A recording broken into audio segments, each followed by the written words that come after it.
20 fantasy football steals in 2026. I'm going to go over all 20. We also have breaking Diana Russini news. Russini recently said that she allowed a officer to FaceTime an NFL head coach to get out of a ticket.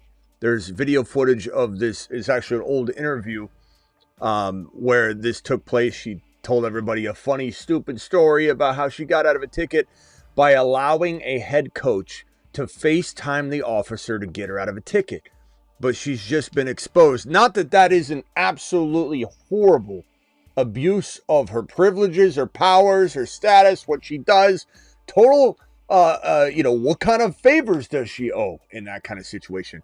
Not only is that absolutely disgusting, but she's been exposed. The body cam footage of the officer has been released, and there was no FaceTime call. She lied about it. But it's still absolutely disgusting how she gets out of this ticket. I'll go over that and more, and then we're going straight into the 20 fantasy football steals. The Fantasy Football Show Graveyard Show begins right now. File on in. Live from the FantasyFootballShow.com studios. It's the Fantasy Football Show.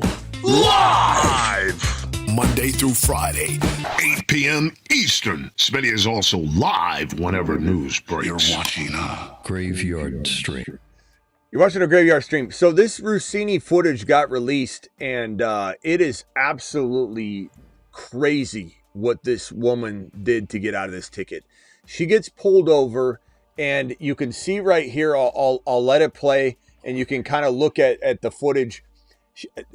She basically gets pulled over, and the officer, says, "You know why I pulled you over?" She says, "I know why. I was just reporting on firing Sean McDermott got fired. You a football fan?" "Yes." "Who's your team?" "The Vikings." She says, "Hold on a second." Look at her. She goes, "Hold on a second." Scrambles for her phone, starts to text O'Connell, says, "Hold on 1 second."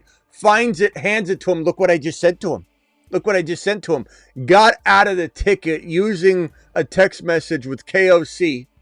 Because this guy's a Vikings fan, and he's like, "That's the head coach? Oh, boy!" And let her off the ticket. But not only is that still confirmation that her story, which could have been completely made up, right, was true, disgustingly true. She lied about a FaceTime call just to get people to like her on a radio interview, which is just crazy. This is going to get some more stuff dug up on Diana Russini's behavior, and this might have the Athletic kind of nudged her to release their findings on whether she conducted business in a way that was detrimental to the reputation of the paper.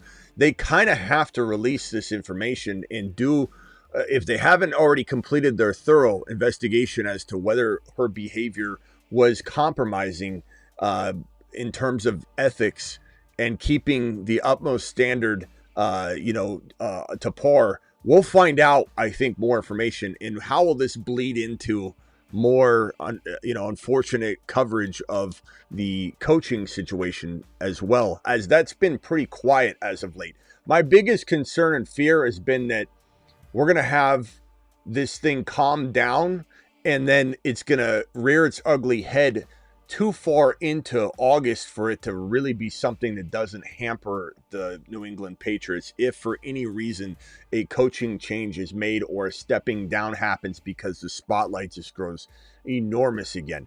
The problem here with this situation is that right now you have no spotlight really been on Diana Russini. It's been squarely on the New England Patriots and their head coach.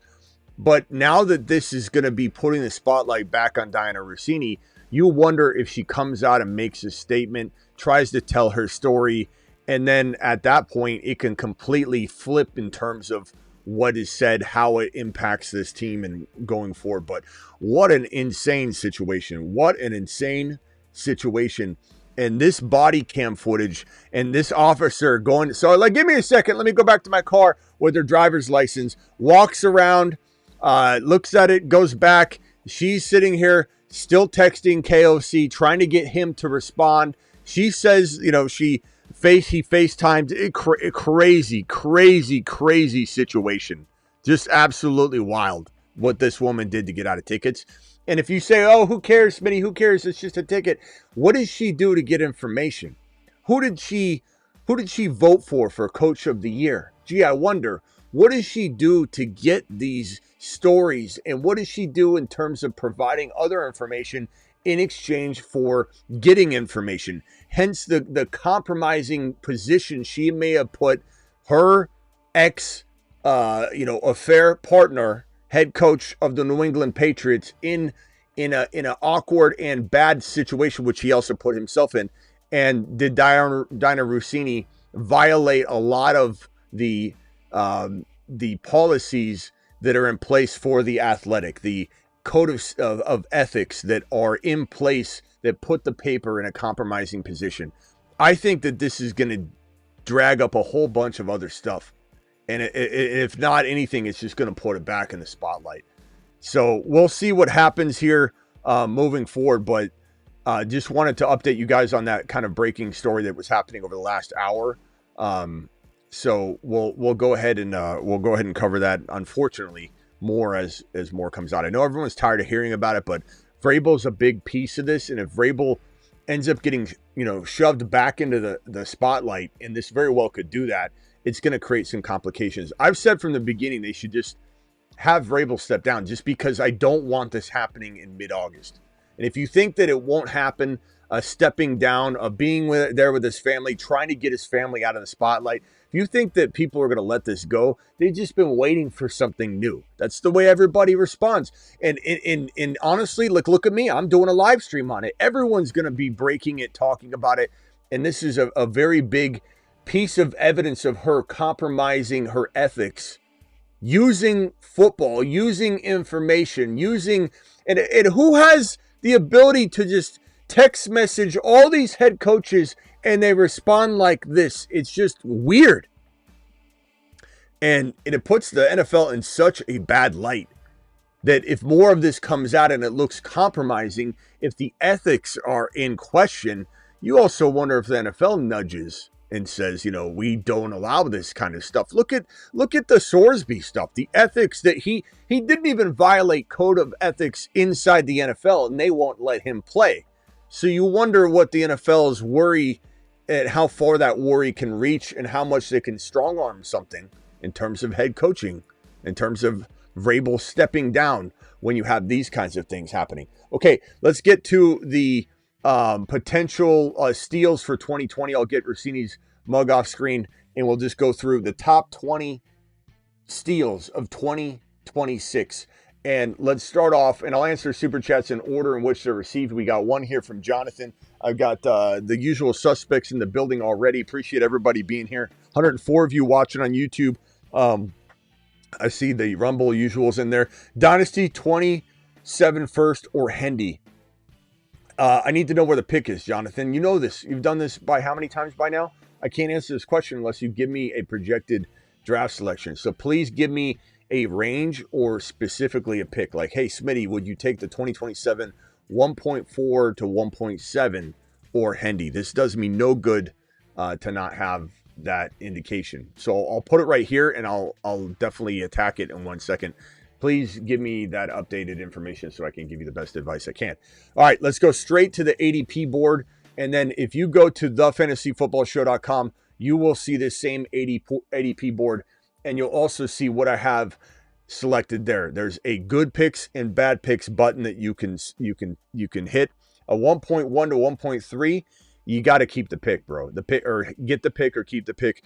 The 1.1 is worth 10 times Hendy's value if it ends up being the 1.1. The 1.2 is worth probably more than Hendy, but Hendy could change that. And the 1.3 probably, honestly, I think it'll be pretty equal, but it probably still holds a little more value than Hendy. But I would rather, in a nutshell, have Hendy and something small than the 1.3 if you guarantee me that it was not the 1.1 or 1.2. But the 1.3 is going to naturally have more value. So the pick is way more valuable, Jonathan. Thank you for giving me the clarification there. So on thefantasyfootballshow.com, I'll answer any other super chats as they come in, just drop them. On thefantasyfootballshow.com, you click on rankings, you click on the ADP tool. It'll show you this board. You can show it in list view as well if you don't like the pictures, but this is kind of a more attractive way to look at the board. And if you click on a good picks and bad picks button that I have, you will be able to see this right here. It will dim out all of the other players that are not relevant to your filter selection if you wanted to see Smitty's favorite picks on the ADP board. And what this does is it analyzes my rankings across the ADP data, and using algorithmic equations and flux capacitor, time capsule warps, it'll take and it constantly changes. It will give you my good picks and my bad picks. And if you go to list view, not this picture chart, you will be able to see even more detailed information and actual like write-ups and things that go along with it. But as of this moment, if you just load it, it'll show you the picture version of this, and then there's a toggle to turn it to list view. But this will tell you my favorite picks in 2026 fantasy football. And let's start off and go kind of not in any particular order. I'll tell you as we go what kind of holds the biggest bang for the buck. But let's just start from top to bottom and review all these players from top to bottom. The number one overall player or value, the first value that comes to mind looking straight down the board in order is Genty at 1.11. This guy has the capability of being a top 3 running back, yet you can get him at the 1-2 turn. You can get him as a running back that is nowhere inside the top 3, but somebody that you can anchor to a wide receiver at the 1-2 turn and essentially have potentially the same kind of value you get from maybe from a Bijan and a wide receiver down at the bottom of round number 2. Now, granted, you have that top of round 3 pick that makes that 1.1 so much more advantageous, but if just comparing the 1.1 and the 24 overall pick, or 1.2, let's say, because I think Gibbs is a whole nother level this year, but 1.2 Bijan, love it, with a wide receiver like Pickens, who I love, and you'll see that in a second potentially. But Pickens and the Bijan versus Genty and JJ. Genty and a player of that magnitude, St. Brown, etc., is just a absolute even Steven comparison. It really is that third pick that gives that 1.1 such a huge advantage. Now, 1.1 Gibbs, and let's say you get let's say AJ fell, that would trump everything, just so you know. But Genty probably going to get you 1,800 total yards, probably going to pull in 55 plus receptions, probably going to score you 12 plus touchdowns. Genty's taking people to the promised land. And the 1.11 value is absolutely league winning. And anybody that doesn't see it, that wants to just talk about how he failed last year, he didn't fail last year. His metrics were through the roof. He had no offensive line blocking. You go back and watch the line, you have oftentimes, which was coached up, by the way, the offensive line was coached up by Pete Carroll's son. Doesn't even know football. It was embarrassing, to even understand how that happened. I'm embarrassed. I have secondhand embarrassment just from knowing that Pete Carroll sent his son out there to fix the offensive line. Really? Go watch some of the footage where you literally have 2 Raider offensive linemen standing there with no one to block. They literally both messed up their assignment, and you see them both standing there, and 2 defensive linemen are already pushing Genty into the ground as he's barely getting his hands on the football. Genty had so much contact behind the line of scrimmage, and really almost before he even secured the football. It's amazing what he did with what he did. This guy's going to average 4.7 to 5.0 yards per carry. He's going to score double-digit rushing touchdowns. He could have 1,350 yards on the ground. Like I said, over 1,500 to 1,800 total yards. Genty's going to win leagues for people at 1.11. Don't believe me? Enjoy the show, pal. Enjoy the show. Back to the board, and we're just going to go straight in order. The next player is going to be Achane. While I understand the reservations around Achane, I really do. Everyone's going to say, Smitty, there's no McDaniel. Understood. Smitty, there's no there's no Tua Tagovailoa, check down king. Understood. Hey, Smitty, Malik Willis isn't going to check down because he runs a lot. Not understood, because you don't really know what Malik Willis is. And Malik Willis has been checking down just fine when you look at practices and footage that we have our hands on right now. Not to mention they're still in a very, very early stage of building this offense up. Not to mention, there's a real world scenario where he gets more volume than ever because there's no one else. This is Christian McCaffrey in Carolina back in the Carolina days where they just had to force feed everything through McCaffrey, and they had a very bad team. This is the same kind of scenario. They just paid him bank. You know they're going to use him. And honestly, Malik Willis navigating around, having a defensive player spying what he's up to might just create an extra amount of space that Achane normally doesn't get to see when he's running the ball on the ground. So I think there could be big play potential for Achane. I think, yes, there's some concern that if you are paying, let's say, 5 overall value, which is what we were paying and what we would pay if McDaniel and Tua were still on the roster, if Waddle was still on the roster, we'd be paying 4 overall value, 5 overall value. But because he's your second drafted player, not even your late first drafted player, your second drafted player, this is a home run. It's a steal. Having Achane as your second drafted player is one of the bigger no-brainers in round 2, period. I don't care what anybody says. It's going to be an absolute astonishing year for the man. Let's throw a little celebration for Achane on the screen. Achane.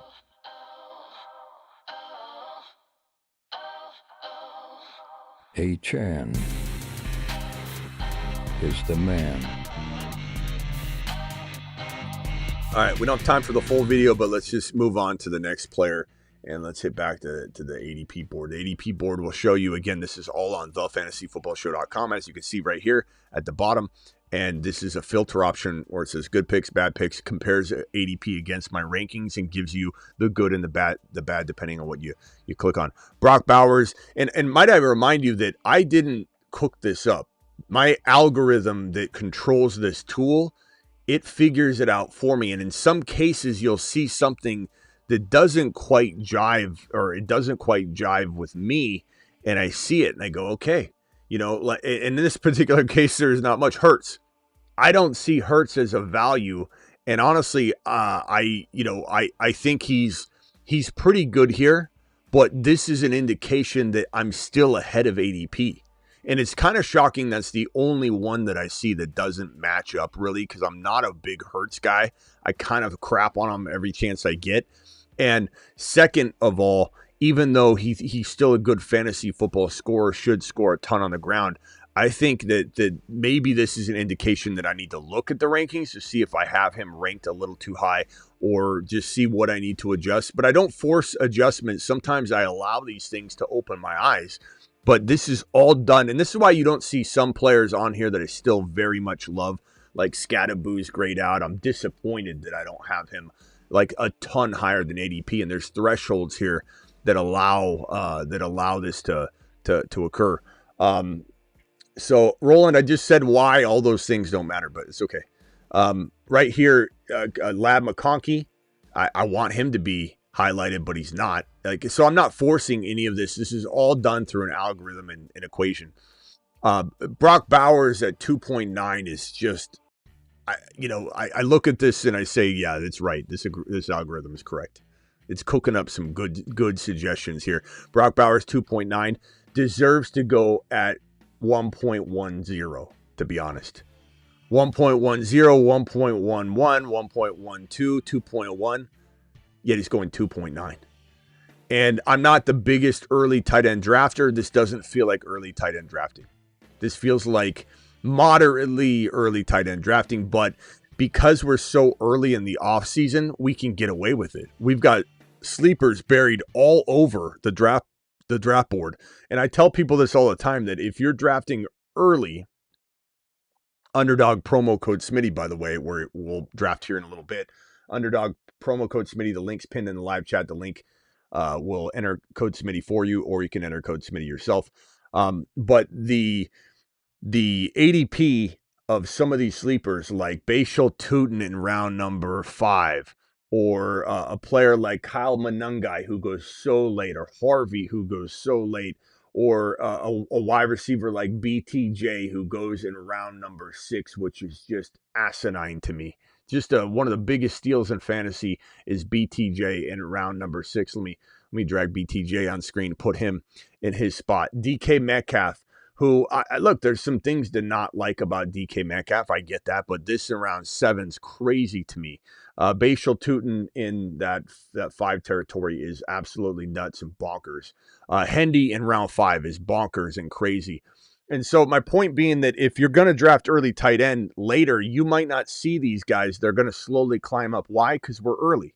Why? Because we know what we're talking about. And when these players get on the rise and their values climb, and we're sitting here trying to figure out how to make heads and tails of the sleepers to make room for the voids that we create by going early tight end and chasing all the other positions, right? Because that's what going early tight end does. You draft a Brock Bowers here. Now you're down either a wide receiver or a running back. If you start off wide receiver, you haven't drafted your RB yet. And if you drafted RB, you haven't drafted your wide receiver yet. So you start in a hole with a void and you're chasing it the entire draft. How good are you at chasing a void like that? Sometimes if you've never drafted well or ever early tight end, it's not really advisable unless you do it on underdog, practice a bunch of times in $2 and $3 drafts, and then you can get experience that way. But if you got a home league, 2 home leagues, 3 home leagues, why throw it all down the drain when you don't know how to draft early tight end? Because it takes a special kind of talent that you acquire over a bunch of failure. So do the failure in the underdog drafts. Go through a season of trying it out. You'll walk into the second year sacrificing those $2 and $3 leagues most likely, or you get lucky and you just smash it in one of the leagues. But you draft Bowers here, you're picking off value everywhere because we're on top of it. And we know the sleepers. We know where they're hiding. We are taking advantage. We're getting Tutins and Hendys and BTJs and Metcalfs and Drake May, which is an absolute unbelievable, we'll talk about him in a second, unbelievable value in round 6. Sometimes later. You can't get this in August. You can't get this in early September. And so this is the time, my point being, to draft Bowers early. Draft him now while the advantages are there for the taking, because in September, this might feel differently, and you're going to wish you did the early tight end drafting when the sleepers were still on the board. So let's go back to Brock Bowers and just say at 2.9, it's league winning. Smash that all day long. Back to the ADP board. Love and McBride. Let's do 2 at a time so we can get through this in draft soon. Love and McBride. Love both of them. They're both fantastic picks. They both are on the same team. Their questions are identical, so it's good to talk about these two together anyway. You've got Brissett, who can move the football down the field. If you tell me Brissett is a problem, I'm going to laugh at you. If you tell me that the head coaching decision-making, the quarterback decision-making, maybe the premature yanking of Brissett out of the lineup and putting in a 3rd-round rookie QB is concerning, that I agree with. That's the only thing that worries me. But even if it worries me, I can't live in fear when Brissett is there to throw and facilitate, and he did it last year at such a high rate and clip and successful capability. How does he lose the job? Even if Beck went in or they did something weird, I find it hard to believe that Brissett wouldn't be back in the lineup if it didn't look like it was working. So I'm kind of putting my faith in that. I think Brissett goes to the bench. McBride takes a hit for sure, but I still love the value as a 3rd drafted player at 3.1. Are we kidding? Are we kidding ourselves? The 2 best tight ends in fantasy aren't going where Gronk used to go or Gonzalez. This is a 3rd drafted player. Sometimes I see him at 3.3, 3.5. It's absolute madness. Now, Jeremiah Love, like Christian McCaffrey in Carolina, when Carolina was providing him literally nothing to work with, he was the focal point of a defensive scheme. He still crushed it. This guy has McCaffrey-esque abilities. He can do it through the air. He can do it through the ground game. He can have 100 yards receiving, 100 yards rushing, 100 total yards. He might not even have a lot of 100-yard games for the first 2 months of football, but he'll have a lot of 100 total yard games and a strong shot at a touchdown. He's got a nose for the end zone. He's an athletic player. And I just think that there's nothing that's going to worry me at 2.12 value. At 3.1 value, this is where Love lives, 2.11 to 3.2. And you're crushing that pick because even if he struggles at times, that's why he's dropped. It's all baked in. His value is 100% baking in every single bit of the concern. So I have no concerns or qualms with this value at all. Going back to the ADP board, real quickly. We did McBride, Neighbors, and Allen. Let's speak to those two real quickly in this round, and just say that, Neighbors is a risk. We all know what the risk is with Neighbors. We know that there's a chance he doesn't start week one. There's a chance he does start week one. The truth is no one has the answers. And so for anybody to say that Neighbors won't play week one, that's about as reckless as saying he will play week one. So anybody avoiding Neighbors is essentially risking just as much than the person drafting him. That's where his ADP is teeter-tottering on just the right point. It's like a scale. And the risk and the reward is dead even now. So you're either drafting him, taking the risk, and then if he doesn't play 3 or 4 weeks, you probably still get close to your value back. But if you draft him and he plays week one, even if he struggles in week one, plays pretty well in week two, starts getting on fire, you totally have league-winning potential in Malik Neighbors. Josh Allen, anybody that says, I don't draft quarterbacks early or you should wait on a quarterback no matter what, blanket statement, doesn't know ball. Anybody that says that you have to draft Josh Allen, you should draft Josh Allen no matter who's on the clock, they don't know ball. The only people that know ball are the people that say, I take it as it comes. What does the board give me? Is Josh Allen the best player on the board when I'm on the clock at 3.10? Probably. Is Josh Allen the best player when you're on the clock at 3.4? Probably not. Could be, but probably not. If you can draft a Pickens, a London, a Nico Collins, a player at that caliber, then you're probably better off punting the quarterback situation because that player is more advantageous and you've got 2, 3, 4, 5 more attempts at an elite quarterback, one being Drake May in round 6, another being Joe Burrow in 5-6, another, they just go on and on, JD5 as well.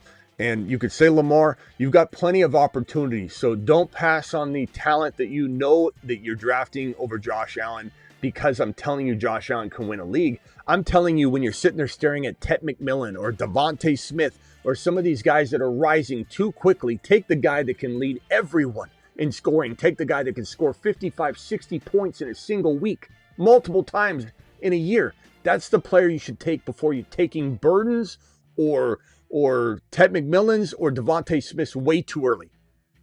This is the key to winning and being successfully consistent. When you're trying to take stabs at unknowns, just grab Allen. It's that simple.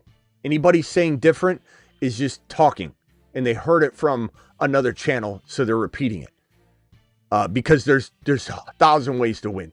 One is early Josh Allen, one is not early Josh Allen. One is early Josh Allen with this, and one is not Josh Allen with this. It just depends on the board. Mike Evans is a fantastic pick. This is league-winning 4th drafted player, kind of inching toward 5th drafted player. People are worried about him getting hurt. I understand that. But guess what? This does not package, or shall I say, this packages in him missing games. Because if Mike Evans doesn't miss any time, how does he not score 13, 14 touchdowns in a Shanahan offense with this pre-snap motion glory that he's about to walk into, that he's walked into, that he's learning right now, that he's honing in on right now? This Hall of Fame wide receiver is in the most lucrative position he's ever been in to consume touchdowns. This guy could easily be the top wide receiver in the NFL this year in touchdown grabs. Even if he had 990 yards. I'm not saying he will. I'm saying even if he did. Devontae Adams had 780-something yards. 780. And he led the league with 14 receiving touchdowns. I'm not saying I want that for Evans. I'm not predicting that for Evans. I'm predicting him to be in the touchdown leading contention with 1,000-plus yards, with 80-plus receptions, in a Kyle Shanahan offense and scheme that's going to scheme him open on the regular, especially at and around the red zone, with weapons that'll march this team down at and around the goal line, living in the red zone, living in the green zone. It's going to be glory for Mike Evans. Those missing out on Mike Evans' 4th round, especially 4.8 to 5.1 ADP, that bakes in every bit of risk. You guys are going to be living very, very, very upset Sundays on the regular. This man right here, Emeka Egbuka, is just a gem. Just a gem. And I think I might have these guys slightly out of order because Buka did go ahead of Evans. So let me just rotate that around. let me real quickly just say that, Buka in the third round is kind of acceptable. Let me move Evans here while I talk about Buka. It's kind of acceptable. Like taking him at the end of the 3-4 turn, it's really understandable. You're sitting there at 3. I mean, Josh Allen's a great pick too, but you're sitting there at the end of 3 and you go, I don't like anything here. I'm not taking a player early like Ted McMillan or whatever. I'm taking Emeka Egbuka. I'm taking a guy that proved to be a top 5 to 10 wide receiver while in the Z and flanker position last year. Evans goes down. They move him in an uncomfortable spot. And then the team starts falling apart. Injuries hit the offensive line. Injuries hit Baker. He has no chance to try and absorb a position he's not even necessarily accustomed to, and especially absorbing it as being pushed to king of the hill on the wide receiver room. All of it coming down on him with an injured quarterback, injured offensive line, and just a falling apart team. It was too much, but man, the guy is going to explode. He looks healthy. He looks faster. He looks cleaner out there with his routes. He looks amazing. All I'm hearing are similar things we heard last offseason when you heard from your boy Smitty that this guy was going to break fantasy, and he was on his way to doing it, and he did it for about a month straight. The first month of football, the most important month of football, to prove that he's not a flash in the pan or he got lucky, one year wonder, 1 month wonder. This guy's the real deal. And going as a 4th drafted player is a big advantage. I will tell you this, try not to take him as your 3rd drafted player. Like, really listen to what I'm saying, because I think some of you hear what I say, and I'm not trying to say this in an egotistical manner. I don't like this part about what I do. When I say something, everybody just, they go overboard on it. And then half the time come back and hold me accountable, which I don't mind. It doesn't bother me. I got thick skin, but some of you aren't listening. Some of you are taking him at 3.1, 3.3 because I tell you he's going to be a top 5 to 10 wide receiver. Listen to what I'm saying. Take him as your 4th drafted player because you can. And stop giving me the excuses. Well, Smitty, he won't fall to me. Then he doesn't fall to you. Draft him in another draft.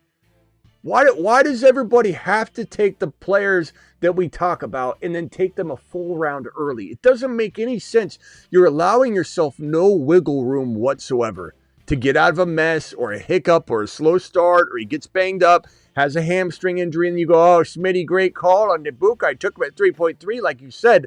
No, you didn't take him like I said. I said draft him as your 4th drafted player because he wins leagues as your 4th drafted player.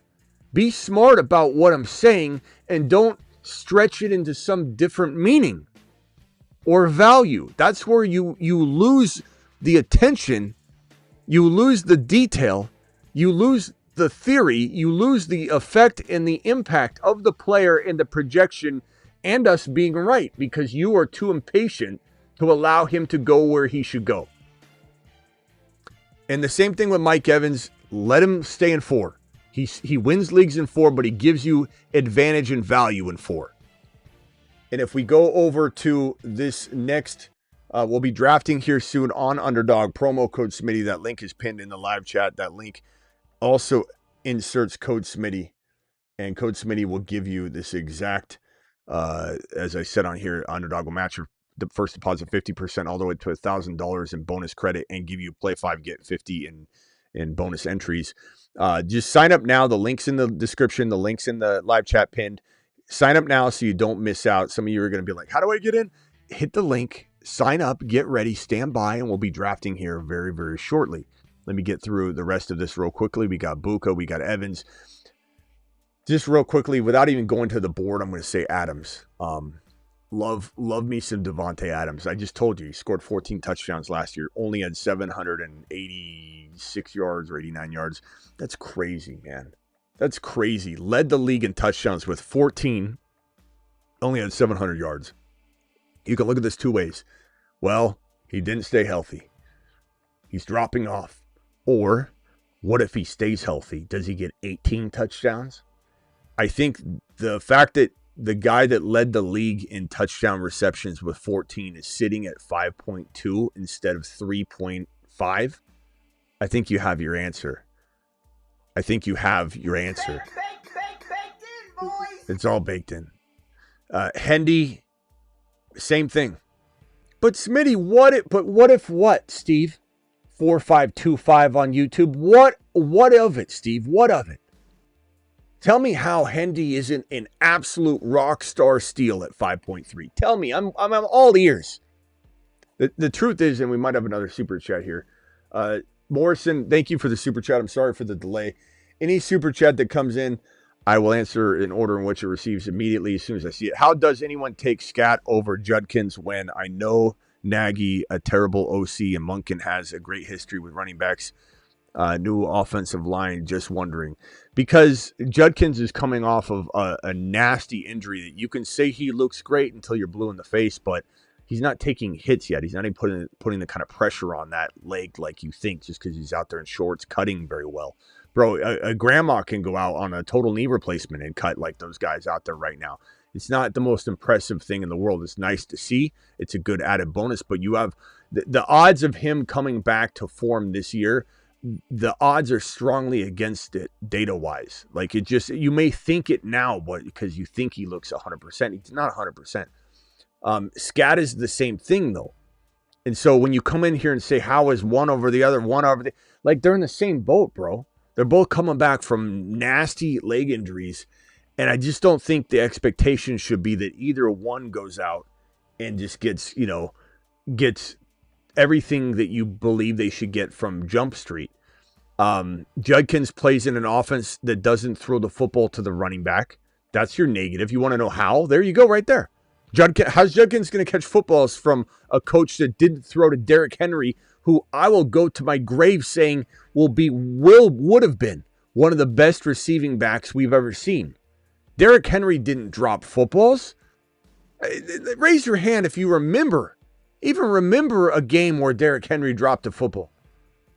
I mean, I'm sure he did. I'm not trying to say he didn't, but I can't remember it. And raise your hand in the chat if you can't, when you think of Derrick Henry catching a football, who here doesn't picture him running 55 yards down the field, bulldozing people into the end zone? So can I get some hand raises? And this is the guy that's supposed to then all of a sudden, who didn't throw to Derrick Henry, supposed to throw to Judkins, who came out of college as a running back that just doesn't catch footballs, like Jordan Mason. You want it to happen. You wanted to pretend that there's some sort of, I don't know, some sort of anomaly here at play, right? So I'd love to hear anybody that thinks, that Derrick Henry shouldn't have got the football. Derrick Henry has stone hands, just facts. No, he doesn't. Derrick Henry gets the football. He can take it house at any moment. This man should have been getting the football on the regular his entire career. He is just impossible to stop once he gets momentum, and getting him the football in the flat and getting 2 or 3 yard head start into momentum, into contact with DBs would have been the most glorious thing you could find. So you say what you want. I know what I know. Derrick Henry, I think is a player that, Derrick Henry. Trevion Henderson is a player that if you get this man in a position to do more than he did last year, you're getting your value back immediately. So 5.3, and Morris, hopefully I answered your question. At 5.3, this man had 1,100 yards and 10 touchdowns last year. He had 1,100 total yards, 35 receptions, I think, and 10 total touchdowns. But Smitty, he doesn't, I don't care. He's a second-round draft capital player. And for those that think that this isn't going to go the way of Bijan, where, remember, Bijan came out of his rookie year with a lot of disappointment. And you might think, oh, I remember it this way. Everybody loved him. That's not the case. He walked out and people made fun of our touchdown montage video. All I like to do is score. Everybody made fun of that. Oh, Bijan's a real touchdown getter, huh, Smitty? Stupid channel. Can't believe Smitty. Smitty's so bad at fantasy football. He predicted Bijan would be a good touchdown getter. After his second year, guess who's getting drafted 1 or 2 overall consistently? Guess who's the number 1 or number 2 consistently ranked running back in fantasy football dynasty, a guy that everybody thinks is obvious now when we said it, when everybody started to doubt the situation. Same thing with Gibbs, same thing with Achane, same thing with a lot of players. Hendy comes out of his rookie year with a very similar residual negativity that Bijan came out of his rookie season with. He doesn't score touchdowns. You were wrong about this. Hendy had 11.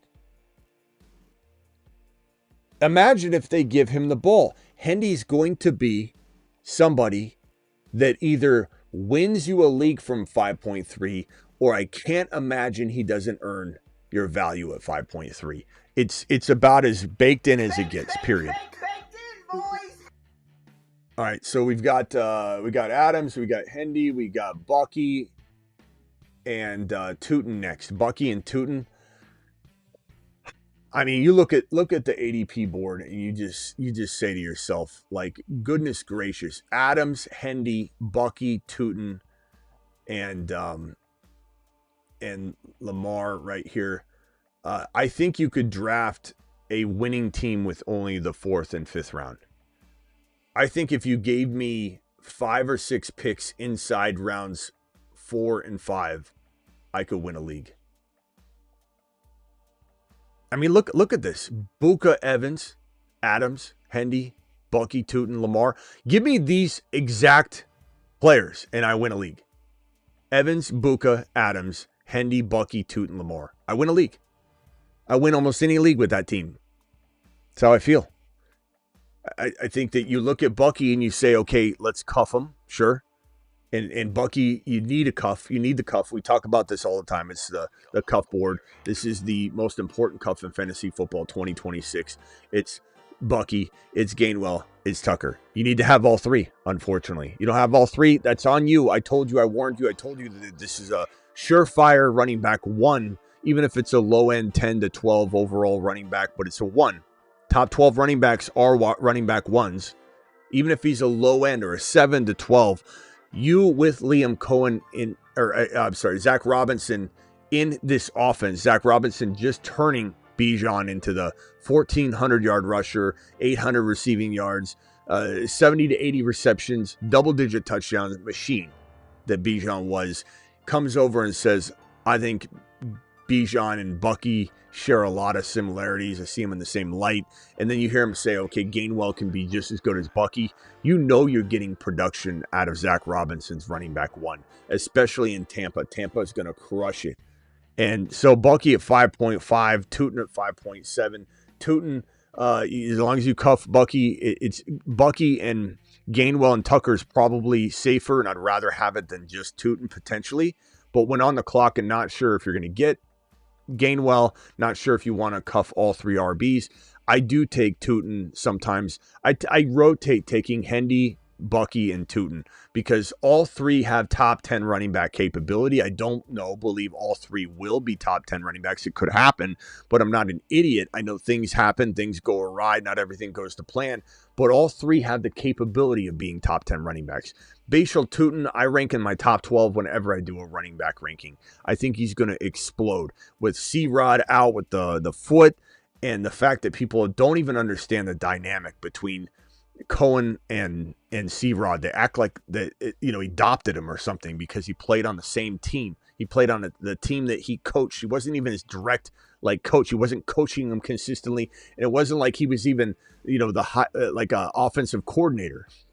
Like, what are we talking about here?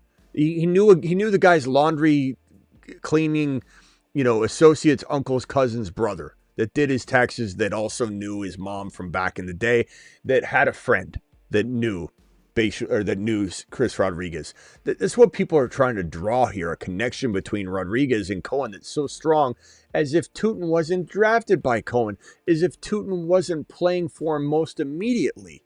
Like, you're going to talk about someone like, Steve's ex-wife, or talk about his current wife. Who's got more of a tie and connection to Steve? His current wife or 3 ex-wives ago? Because that's what you're trying to, the kind of dots you're trying to connect between Rodriguez and Cohen versus Tootin and Cohen. Tootin's going to the moon.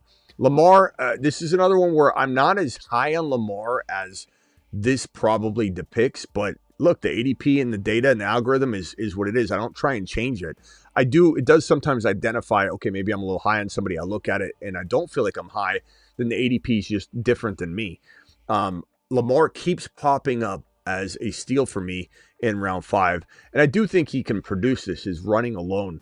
But the ADP seems to be a lot lower on Lamar than I am. And I think that's, this is a good value. I would definitely take him here. I'd take him over Hurts, though. And then we go over to this 6.1. I think that this is going to change.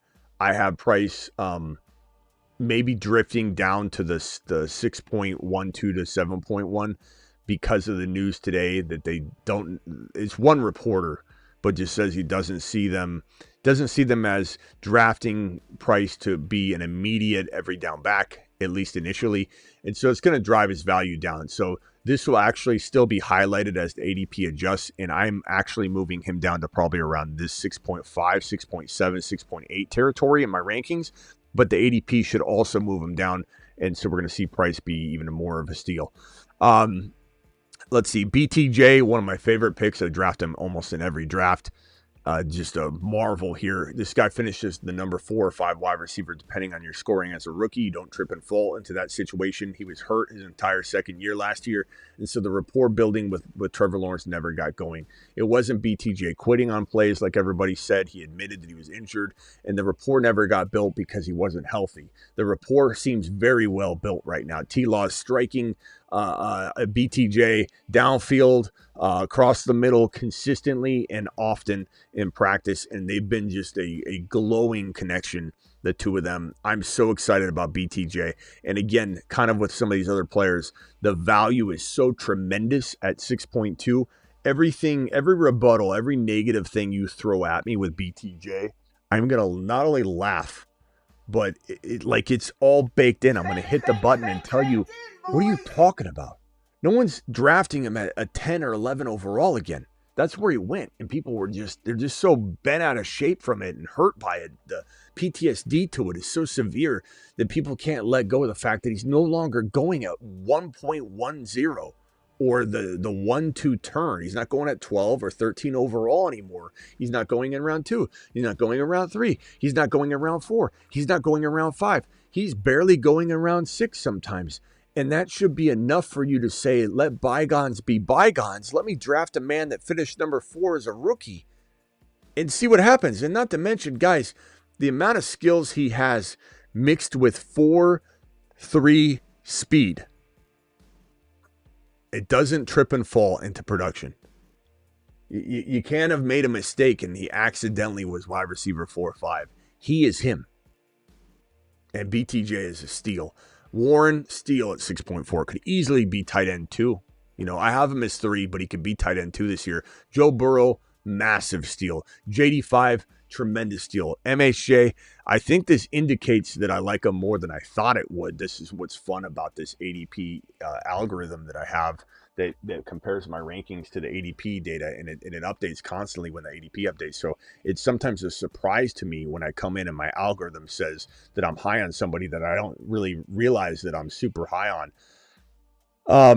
I guess this is screaming value and against the ADP. So I'm feeling he can score a lot higher than this is ADP, and my rankings are higher than these, is what it's telling you. So I have MHJ ranked higher than the 6.7 ADP average draft position.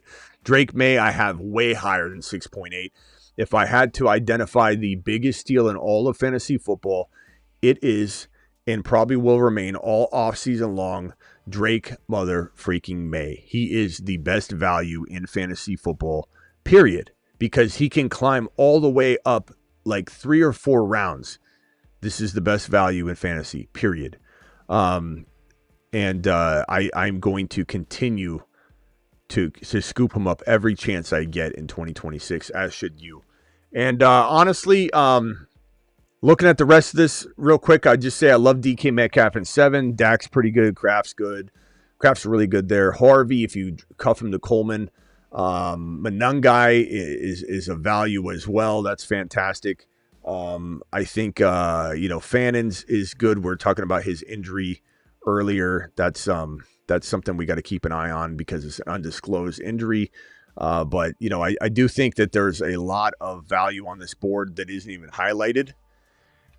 So, yeah, that's the best picks in fantasy football 2026, according to my ADP data that gets analyzed by my algorithm that analyzes my rankings against the ADP data. And this is all found at thefantasyfootballshow.com. So if you were to unselect this filter, it'll show you the entire ADP board. It'll say good picks, bad picks. And if you click the good picks, it'll show this. If you click the bad picks, it'll show the bad picks. So that's the best way to use my ADP data on thefantasyfootballshow.com. We'll be drafting here on Underdog in just a few minutes. So sign up and make sure you smash that link that's pinned in the live chat, the link that's in the description of the video. You are watching The Graveyard Show. The Graveyard Show is the last show, the last stop of the night now. We're not doing the Dynasty late night stream. We'll still be doing Dynasty shows periodically throughout the week during the day, probably, whether they're uploads or a quick live stream.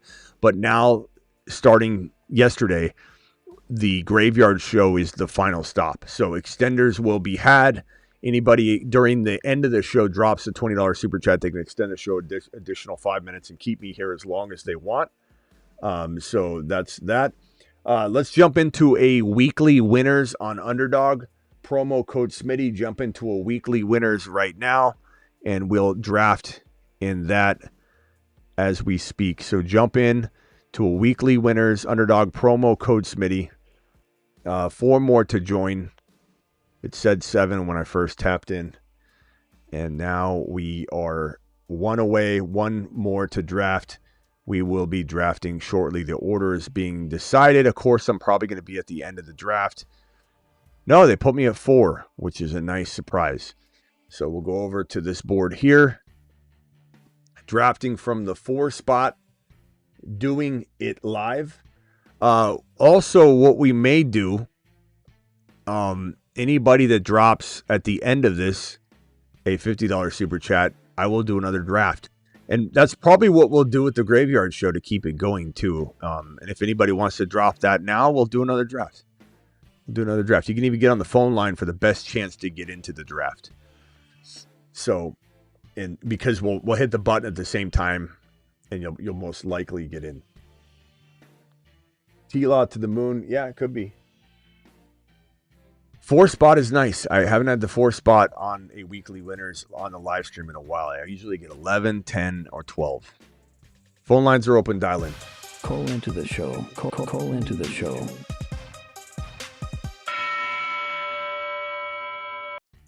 Brought to you by theattic.shop and bentonprint.com.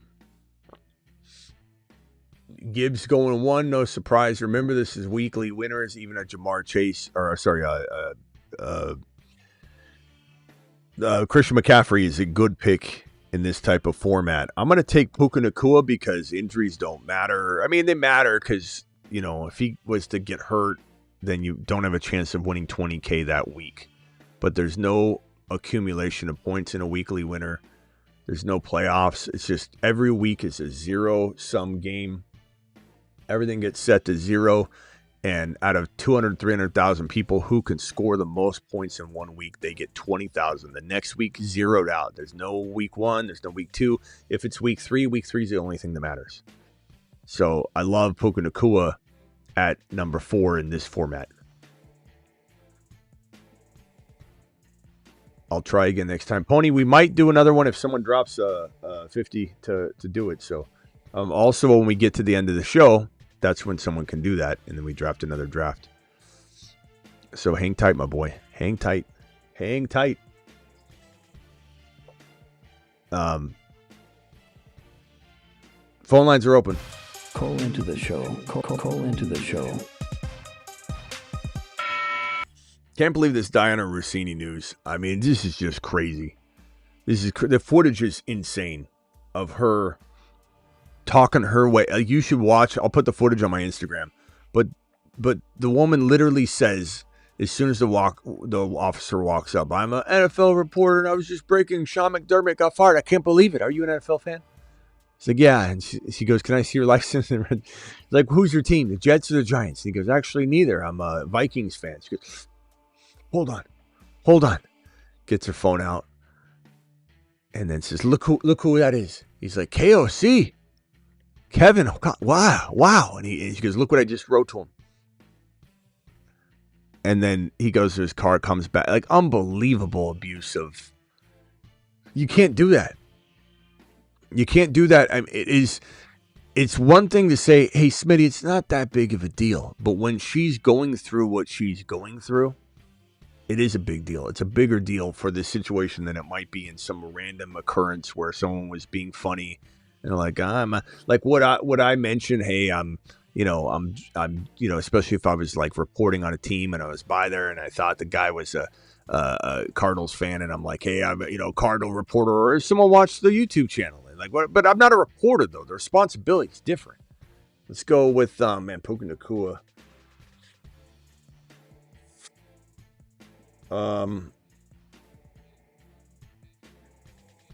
I think I'm going to go Jeremiah Love here and take my RB so I don't miss out. It is crazy, bro. It is crazy. It's so crazy. And then the part that's the worst for her, though, is that she was exposed as a liar. Because if you're lying about how this went down, then who's going to believe your story about how this other thing went down? Because he literally said he got on a FaceTime call with the officer, and it was a text message. It wasn't a FaceTime call. So really, really wild stuff. Super wild stuff. Drake London here is nice. Nico Collins is nice. Rashi Rice is even nice. Neighbors, this is weekly winners, so it's a little bit different monster. I think I'll go Drake London here. Just be smart. Very, very big time scores. Drake London was the number one wide receiver 3 different occasions last year. 3.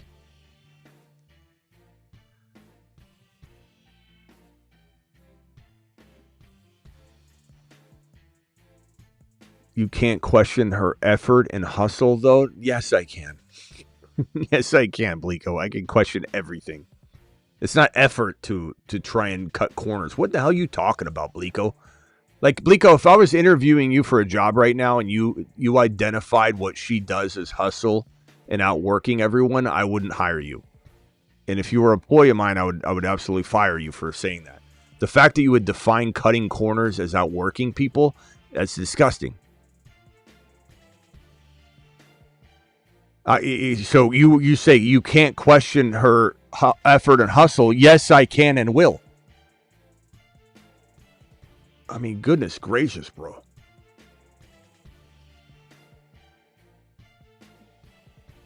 Phone line's open, Bleeko. Call on and debate me on it. Unbelievable. That's the first thing I'm questioning. This woman is lazy. Lazy cutting corners, Bleeko. Outworking everybody? Maybe. You could call it that. You could call it that, Bleeko. Out hustling? Yeah. Okay. Maybe you're right.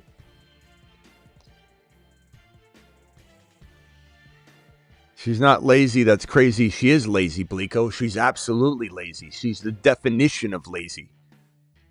That's what cutting corners means, Bleeko. Phone line's open. Feel free. What's so good about weekly winners? Weekly winners is fantastic because you can draft and you're not when you draft the best team and it gets hurt and then it comes back and you have no playoff hope anyway, but it's the best team in the league. That can't happen in weekly winners. Not to mention every week is a reset, so you're going for $20K each week. Every week someone wins $20K. Second place gets $10K. Third place gets $9K. 8K, 7, 6, 5, 4, 3, 2, 1,000. And so the prizes are huge and every week is new. And the strategy's through the roof because you're trying to draft a team that can weather through that concept. Because you're not redrafting, you're not adding and dropping, there's no lineup set. Geez, man, this is so tough.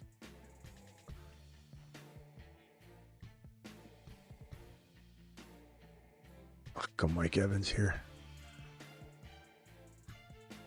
Doing it live. Does the $50 super chatter get to call in and draft? We do. I mean, I can't. I'll let you call in and we'll join the draft together and click the button at the same time. But I can't promise that you'll get in. But what I'll let you do is we'll sit on the phone line and you can just say, go.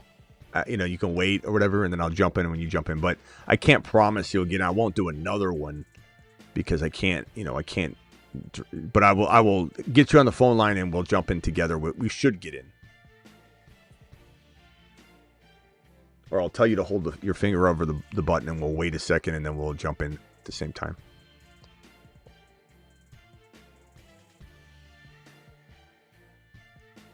Imagine thinking that Diana Russini isn't lazy.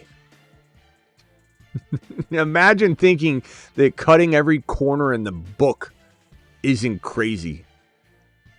Wild stuff, bro. Wild stuff.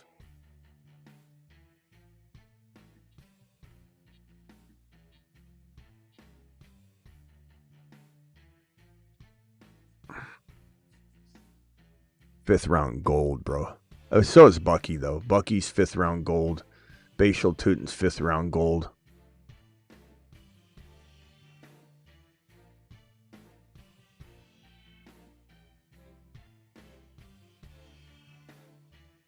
She's putting in overtime. That's right. That's correct, Blico. That's definitely a proper way to... She's putting in lazy cutting corner overtime instead of earning it. Outworking everybody. That's the wildest thing I've heard.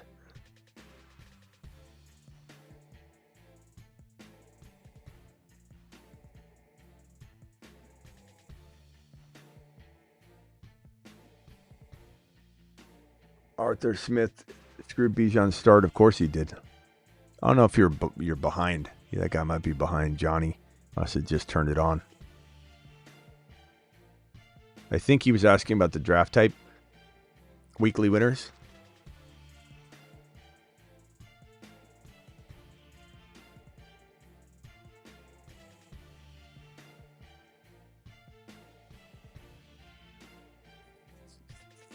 Arthur Smith.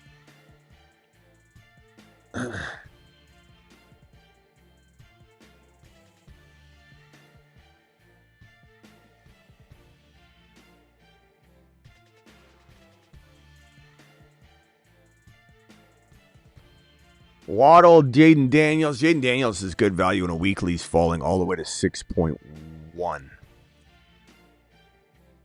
He's asking about the draft type. Yeah, you can pick the draft. I mean, I'm probably not doing a 500 tonight. I don't like to do those on the live stream unless I'm drafting, like pre-recording it or something, because there's no sense in going into a 500 and just getting sniped. You know what I mean? Like, I'm not going to do that. I want to have an advantageous attempt. But if you want to pick like weekly winners or one of the other contests like Best Ball Mania, I'll do that. I can only do BBM. I'll do a BBM with you, bro. Sure.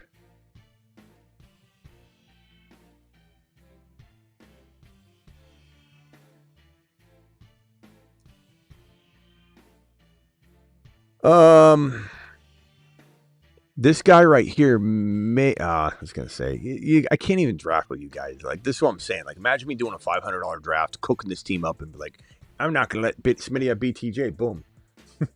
Like, what can I do? I'm going to go MHJ here because I got a lot of Jordan Tyson. Got a lot of players at and around this territory. And I really like MHJ.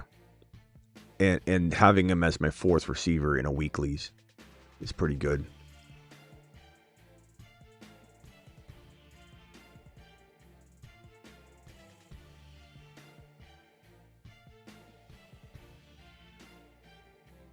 Alex, did I answer your question? Alex, you still here, bro?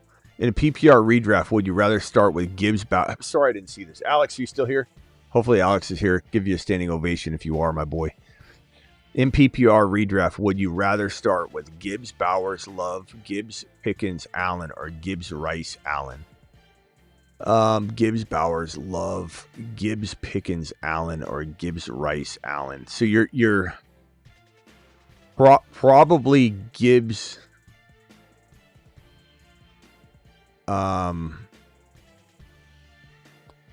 Probably Gibbs, Pickens, Allen, or Gibbs, Rice, Allen. Probably Gibbs, Pickens, Allen, because it gives you the balance that's so great. You know, I like that a lot, bro. We're gonna oversaturate the wide receiver room. I don't think. And Alex says any combination. Alec, you're still here? Yeah, that's the same Alec. Okay, good. Sometimes we have other people named Alec and Alex, but Alex, appreciate you, my boy. Yeah, buddy. I'm sorry about the delay on that, Alex. Thank you so much Alec. Thank you so much for the super chat. I'm very, very apologetic about the delay. I want to make sure all my super chatters feel like, okay, this is a great service. You know, he made me wait. I'm sorry. Sometimes it's like fine dining. You wait for a table. It's good when you get there, though. Appreciate you. You don't even have to wear a coat at my restaurant.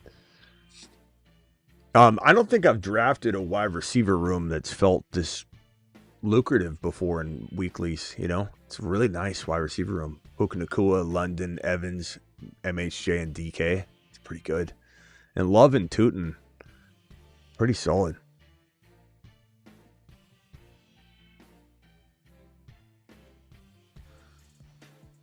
Yeah, buddy. And you know what? I probably can even start that draft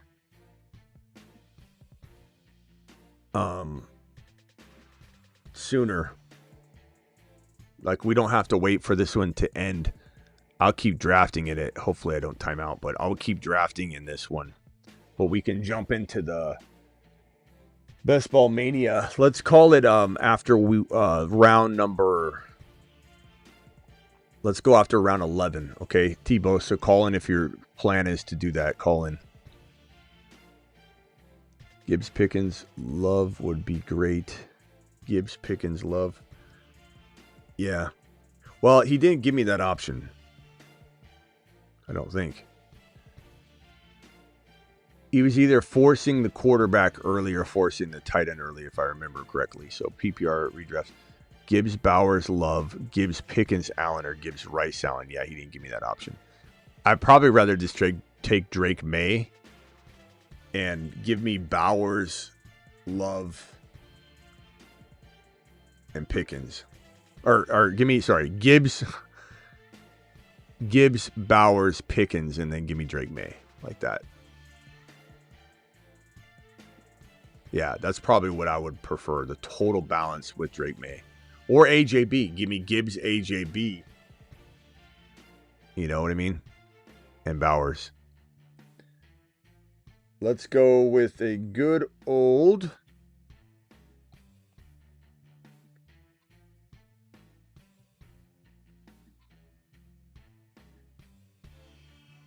I'm going to go good old Patrick Mahomes on this one. I think he's going to have a big year. Tebow with a $50 super chat. He says, Smitty, I want to draft again. Graveyard shift extended. Let's do it. BBM. Doing it live. Appreciate you. We'll be doing that. We'll start that after round 11. So Tebow, call in right before we get through round 11, okay? And we'll cook another one. $50. Give me $50, holler. Like that by the brother, Smitty. Give me $50. Oh, yeah. Denny hasn't called in a while. Damn, Denny. Call in, Denny boy. I'm not apologetic over this. I'm going to keep doing it. I'm just going to keep doing it. It doesn't matter. I'm not even the biggest Jonathan Brooks fan. I'll take it in 9. I'll keep taking it in 9. I will not take it in 7. When he climbs to 7, even probably 8, I'm probably out. I think I'll just consume it while it's here, is what I keep telling everybody. And Tootin, Brooks, and Love in a weeklies, I'm fine with that. I think it's just perfect. Mahomes, Nakua, London, Evans, MHJ, DK. Not worried about any bye weeks or anything like that. Not worried about it at all.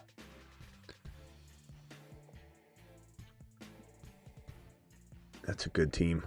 Rate this team in weekly winners where there's no playoffs, there's no accumulation of points, at all. It's just each week is an individual league, so to speak. Highest scorer gets $20,000. Who likes this team from a scale of 10 being the best ever to 1? Rate it. Hookah, Love, London, Evans, Tootin, Harrison, DK, Mahomes, Brooks. A lot of other show-built teams in here. A lot of good-looking squads. The 1 pick is always so advantageous, but no offense to whoever's in the 1, but it looked like you sharded in your pants, my boy. I love Javonte, but what in the hell are you doing? What in the hell is this team? It looks like a Rubik's Cube, bro. What are we doing?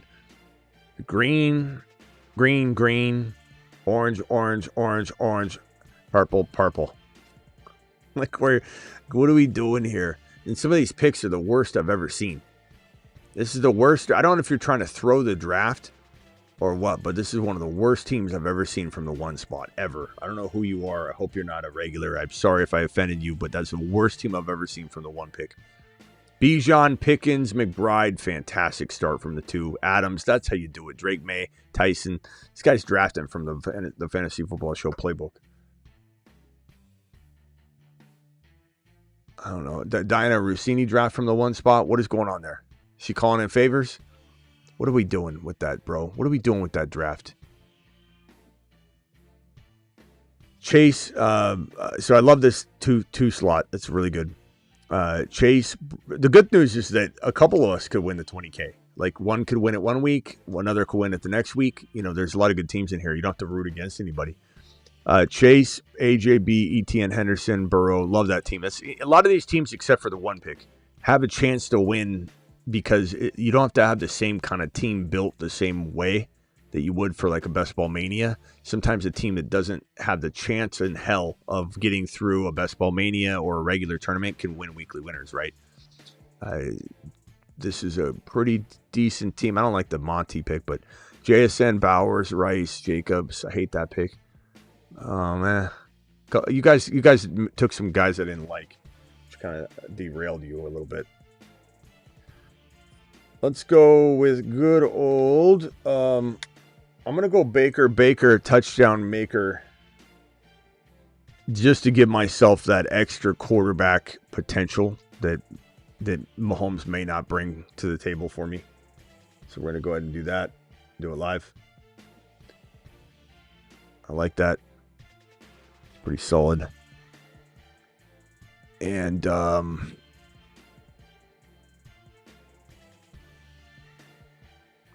is the 1 pick drafter in here? I don't think he is. I don't know how. It couldn't be. You'd have to literally be, listening to the show on backwards in reverse to not absorb enough to draft that team from the 1 pick. I've never seen that much. Like, those ADPs are DJ Moore at 40. I mean, he has to be trolling. That's a wild team. I mean, the thing is, it's like he's drafting somewhat normal at times.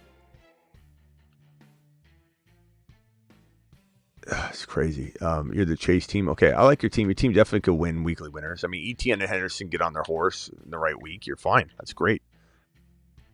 JSM, Bowers, Rice, Jacobs, I don't like. I think these 2 teams just picked 2 players I don't like, which kind of threw it off for me. Anyway, I don't have a tight end yet, do I?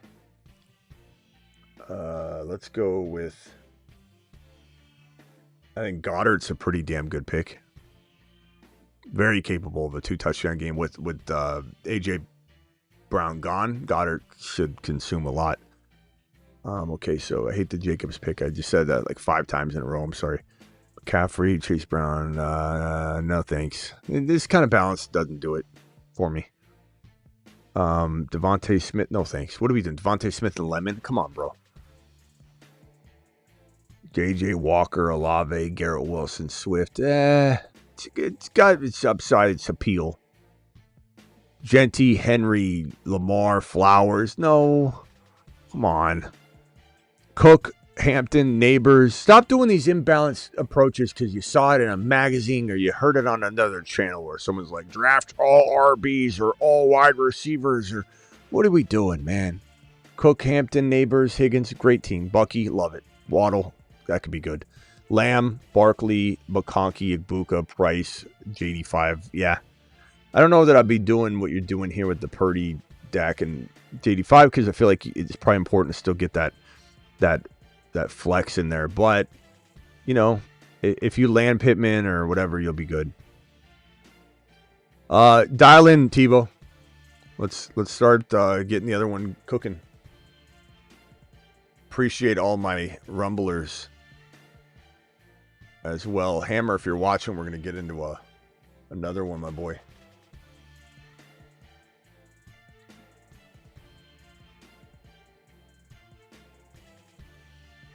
Let me see if Hammer's around because he wanted to get in on this.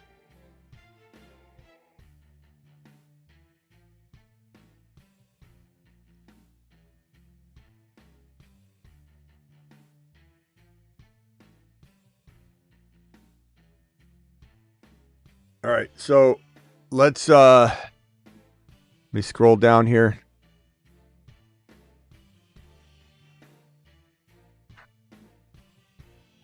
I love this team. So Puka Nacua, I'm in the 4 spot right here.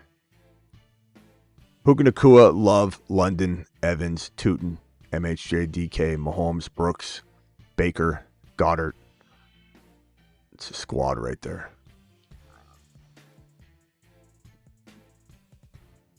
Oh, I don't think you want me calling in.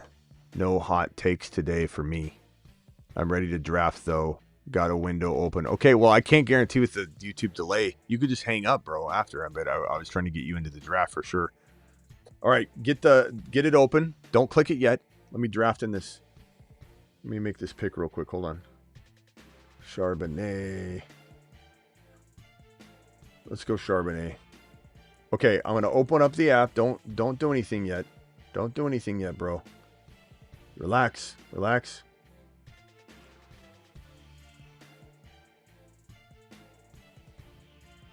Okay, I'm in the lobby of Best Ball. I've got it up. Okay. The green button's there. Now, there's about an 8-second delay. Okay, so I'm going to probably hold off for like 4 seconds, 5 seconds when I say go so that we get into the right draft, okay? So, Tebow, just keep it open. Just keep waiting there. People are probably hitting it early. I wouldn't advise that. I wouldn't advise that. You're going to miss out on the draft. So, Tebow, I'm going to say, when I say go on the green button, Best Ball Mania, 20-second timer, I'm going to wait 4 seconds after I say it, but it'll time up right. It should time up just fine. Let me just draft him here real quickly. Okay. 5, 4, 3, 2, 1.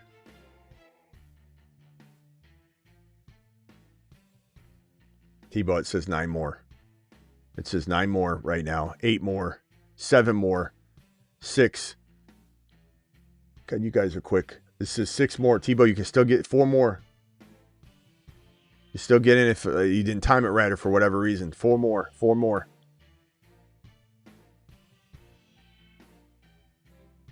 4 more.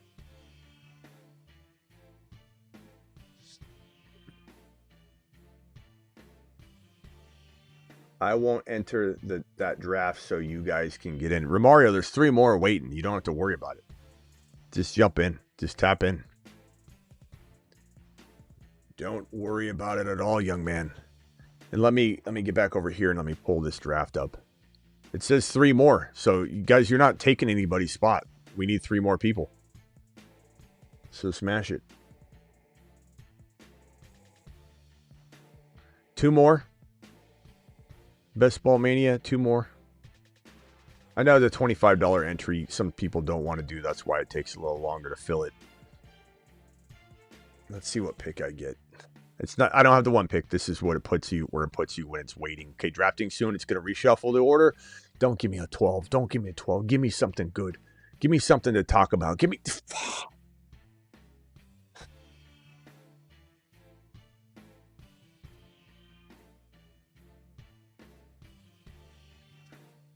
Give me something to talk about.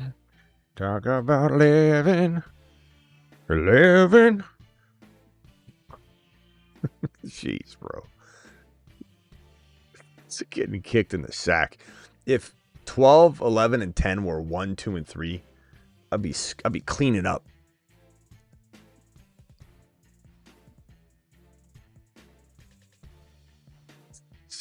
It's just stupid, bro. It's just stupid.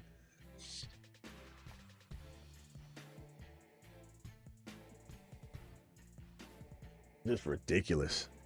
All right, drafting in 8 seconds. Just give him something to talk about. Where's Denny at? Denny sings that song better than an angel. Well, I guess I'm gonna have to try and survive this. I don't know what's gonna happen here.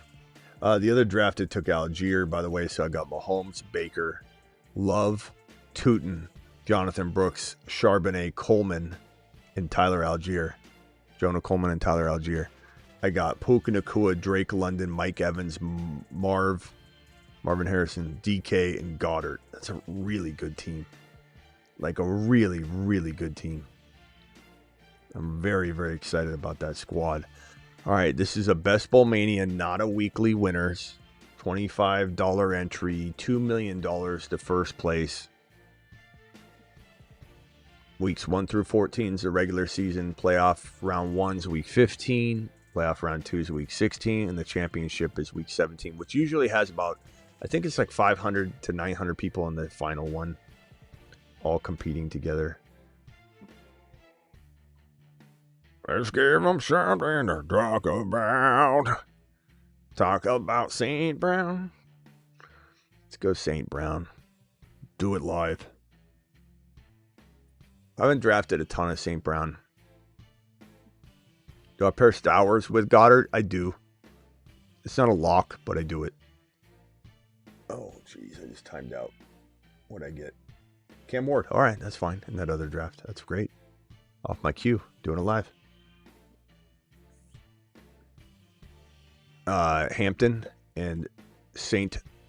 Brown.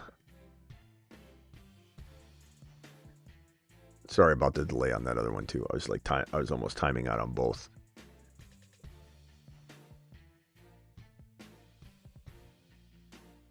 So St. Brown and Hampton's pretty good for Best Ball Mania. Like that's one of those ones where like I could see that being a winner, you know, like that combo. Pretty underrated. Top 4 wide receiver, consistently top 4 running back, potentially. Kind of a shoddy spot to draft, though. I don't like waiting this long. All the way down and back. All the way down and back.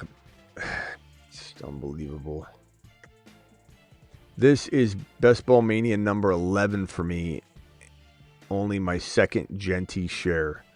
So that means Tebow, you're drafting from the 7 spot. Now, Tebow and I disagree on a lot of things. I like Tebow. He's a real good guy. Even when I'm yelling at him, he's totally respectful. You know, it's like he's got a lot of training to get yelled at or something. Like that commercial where the referee's getting screamed at by the player and he's calm and collective. And someone's like, how does he handle that? And they cut to him at home and his wife's going, yes, it's right in his ear and he's just sitting there stone-faced. I feel like Tebow's trained to get yelled at. Just absolute stone-faced, cold, ice cold. It's like Joe Burrow under pressure getting yelled at. But yeah, even though I yell at Tebow a lot, I disagree with a lot of what he does.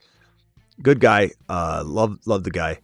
But he always does an extreme. You know, he never likes balance. He always goes running back. It used to be wide receiver. Like that kind of, like, Tebow, you're always doing something that's pissing me off. But not that I'm against running back per se. I'm just, you're always going to do something that's going to not only ruffle a feather, but probably pluck a few as we go. Let's see what he does at wide receiver. Probably going to take Devontae Smith here. Really pissed me off. Okay, he went ahead. You're lucky.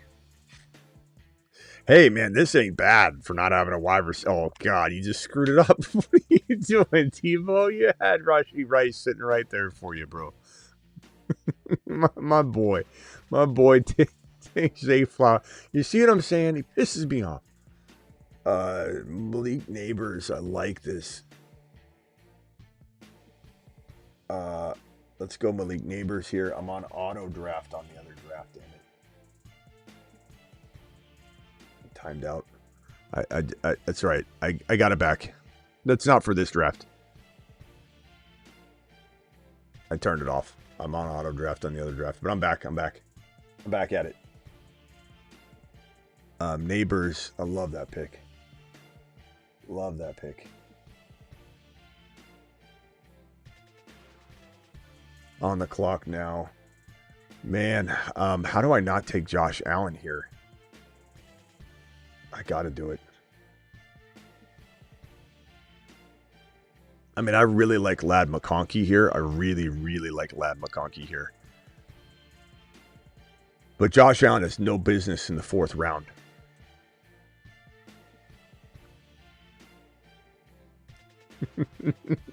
Tebow always pissing me off.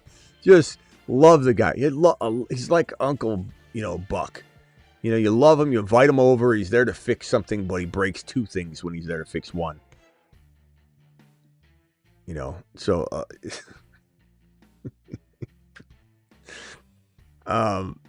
guys, did I not get a freaking steal on Josh Allen at 38 overall, 4.2? Like, what is going on back there? That's a fantastic value, my boys. A fantastic value. And Neighbors was a little risky. Like, I could have went Buka and been safe. But I don't know, man. I mean, the one thing about Best Ball Mania, and you got to understand this. Let's see here.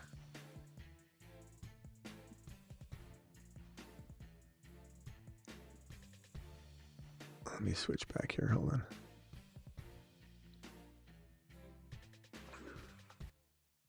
So this is a really critical, I think, piece of information that you should absorb. If you don't listen to anything else I say tonight, hear me here. That your job in Best Ball Mania is, this is weeks 1 through 14, is to just be in the top. What is it, top 2 or 3, Tebow? I think it's top 2. So just to be in the top 2, I think it's 2, it might be 3, but top 2. And so you can just, I'm not saying coast. I'm not saying that taking Neighbors gives me, like, I'm so good, I'm just going to dominate everybody else and I don't need Neighbors. But really, I'm not worried about weeks 1, 2, 3, 4, especially if I can have other guys pull their weight and still win. But what you're worried about is when you get to the end of week 14, you just need to be a top 2 team. And so if Neighbors gets on his horse later, it's not like you're getting bumped out of things, because Neighbors got off to a slow start. You're just, it's such an advantage that when week 15 comes and week 16, week 17, if everything's going well and I just get into the top 2 to make it to week 15, that if everything's firing on all cylinders for these 3 weeks, that's all that matters. So sometimes you got to draft a team that like you're taking some gambles to get there, but if it gets there, you're smashing people to pieces.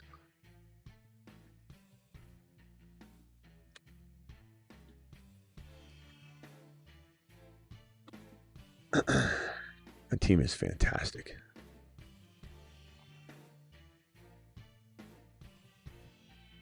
Absolutely fantastic.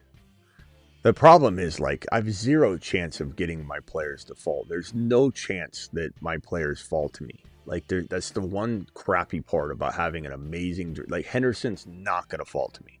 There's no chance that he's falling to me.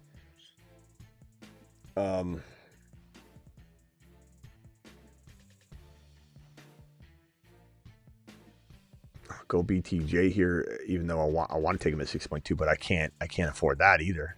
Like, there's no way you're letting him fall to me, so let's just go that direction. Going hero RB essentially here. Judkins, okay. Now here's the dilemma that I talked about earlier. It's like, do I take Darian Price here because he's the only running back left? Look at the suggested players here. He's the only running back left. I mean, you're talking about Pollard and Ramondre and everything being way down there. Like, I kind of have to take this pick here, even though I want to kick him down past his. This is his current ADP. I'm not taking him early, but I don't mind stretching it out here because I'm in Snipe City and I got to go all the way down and back. And this is a fine running back too in a Best Ball Mania where, like I said, I'm counting on Neighbors and Price cooking when I'm already in the playoffs, and it's a pretty good team.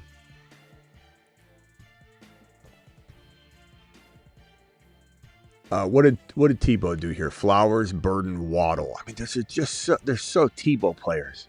Those are such players that you would draft. This right here, you're gonna go Caleb. Like, I just can't imagine you don't go Caleb or Lemon.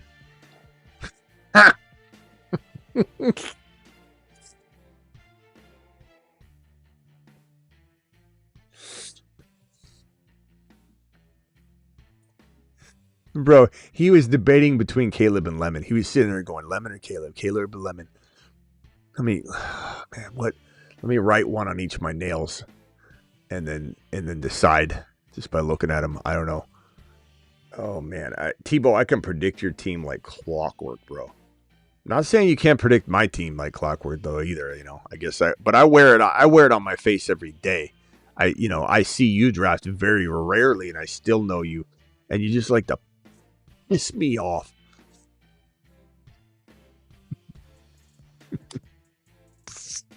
Oh, I timed out again over here. All right, so my team, I ended up with Mahomes, Baker, Ward. I can put my team up. Hold on. Let me just send it over to my screen.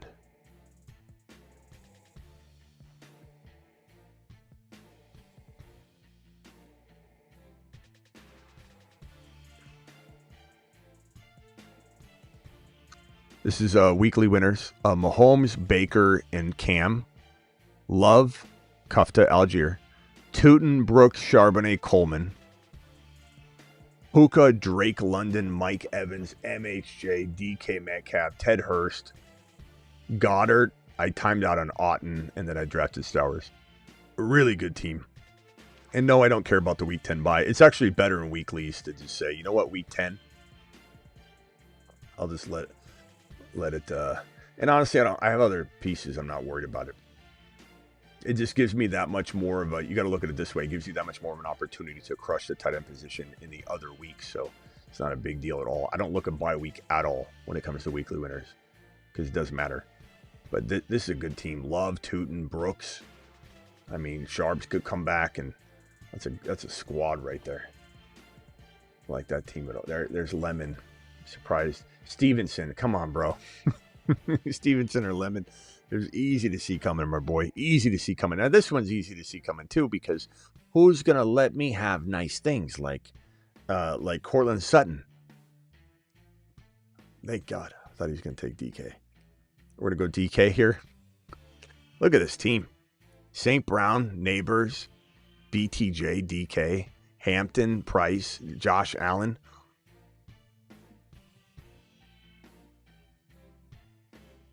Doing it live, bro. Just straight up savage. I'm savaging this draft. Kraft's a good pick. I would have probably really strongly considered Kraft with this next selection. So nice snag right there, my boy. Nice snag. You're doing it live. Doing it well.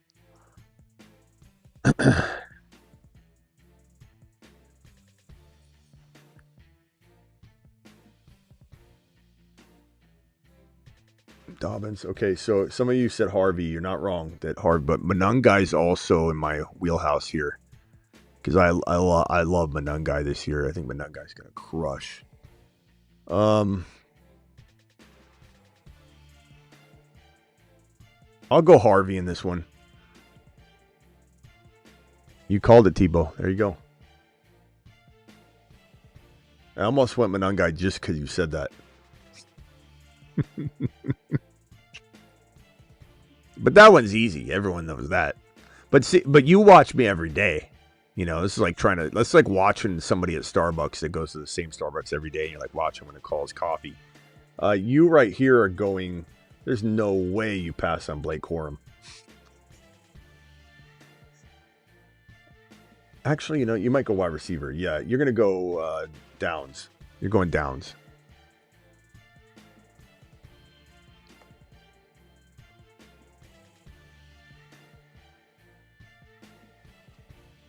I don't think he's going to go what I say now.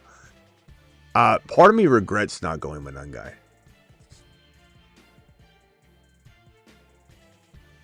I don't know. It's a tough one. I mean, look, Harvey scored 12 touchdowns last year. Harvey haters are out of their minds.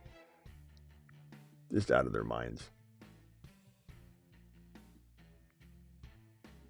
What we're probably going to do, because drafts are so long, I'll probably so the extenders, any $20 super chat will extend the show an additional 5 minutes. I'll have to figure out how I'm going to do the drafts. Like a $50 super chat extends another draft. It might be another $100 super chat extends another draft. Like, it have to be something growing, because it's literally like a 20 to 40 minute show. Or no, it's really like a 40-minute show to do another draft. You know, so it might be a progressively growing number to do another draft, but it's still $20 super chats extends the show another 5 minutes. It's called the extender, which we do on the Dynasty channel. And we've had shows go 3 hours on extenders. So don't think that it can't happen. It can happen. It can definitely happen.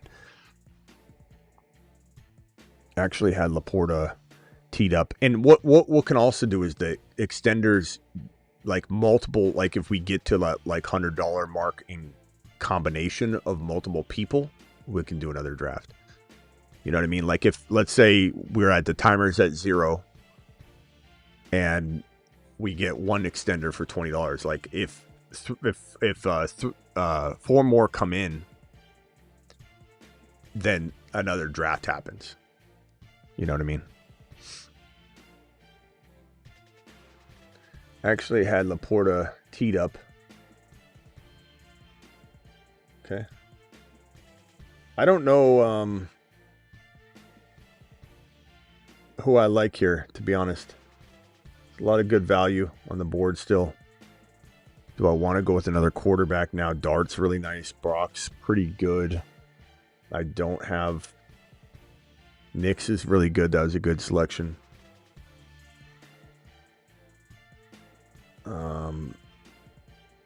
I have St. Brown, so Goff's not bad. Kyle Pitts is a good pick. I have MHJ, so, you know, Michael Wilson ain't bad here. So, Harold, I think I go Harold Fannin, though. I mean, I don't have a tight end yet, and that's just insane value. You just can't pass on Fannin there. That's not even like predicting the future thing. That's like a why is he still available? Like everyone would take him. Matthew Golden. Okay, so now it's either between Wilson. I kind of need another quarterback. Like Dart's pretty exciting, but then I'm also counting on Josh Allen here. I think I'll just go Wilson and get Wilson and get that wide receiver combination, or that wide receiver room just that much more loaded up. So Wilson, Metcalf, BTJ, Neighbors, St. Brown, really good wide receivers. Does anybody have better wide receivers than me? Even this guy right here. Can you guys vote? Whose wide receivers are better? Pickens, Nico, Jamo, and Tate? Or St. Brown, Neighbors, BTJ, Metcalf, and Wilson? Because what's crazy is he drafted his 3 in a row. I've got mine spaced out, and I think mine are still better. This is really good. Chase, AJB, Wilson. I like that too. That's maybe it's maybe better. Maybe. I mean, could be. I think BTJ, DK, and Wilson can potentially flip this because he's only got the 3. But I mean, I probably would rather have his. But he did draft wide receiver, and I went wide receiver, running back. So it makes sense that his would be a slight edge. And then my running backs are better than his. So like I flipped the script there.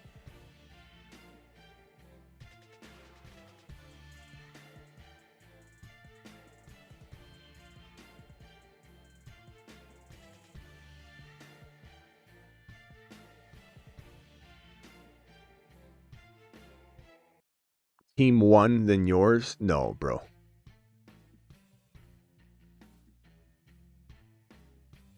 I think Team 3 has better receivers, but I best him. We're so close, and I best him at RB.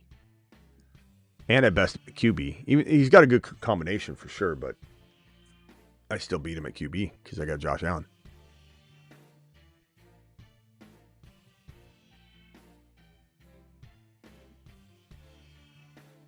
God, this team is fire. St. Brown, Hampton, Neighbors, Josh Allen, BTJ, Jadarian Price, DK Metcalf, RJ Harvey, Harold Fannin Jr., Michael Wilson, doing it live. Woo, doggy. Someone said JJ, Rice, and Evans.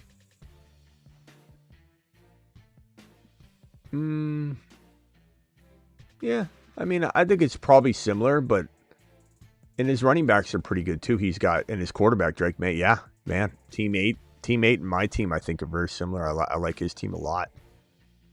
There goes Tebow. Tebow's taking Jalen Coker or Diggs. I think, all right, now he's just not going to draft what I say anymore. I should write it on the board and then show it.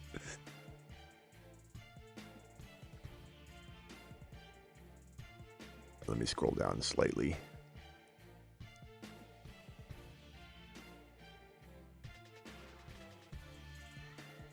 All right, if anybody wants to dial in. Call into the show. Call into the show.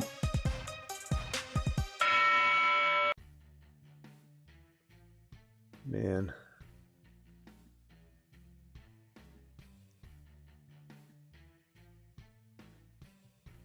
Rodriguez, no! I swear I drafted. Oh, it's horrible. It's disgusting. Damn it. No.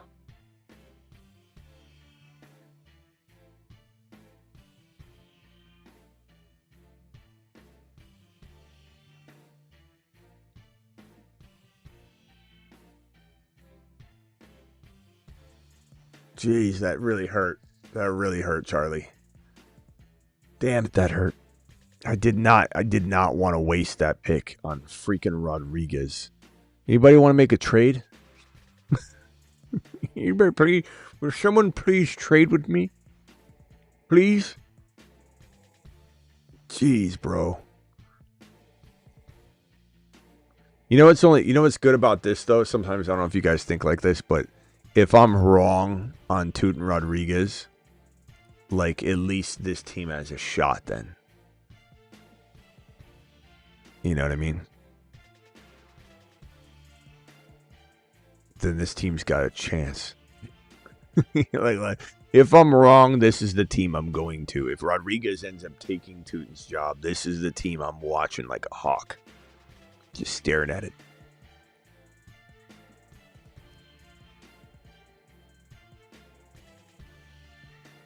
God, that sucked. Like, I was really loving this team. Damn it. This could be... What if this is a $2 million mistake? Or what if it's a $2 million hit? Damn it, man. Oh, that pisses me off.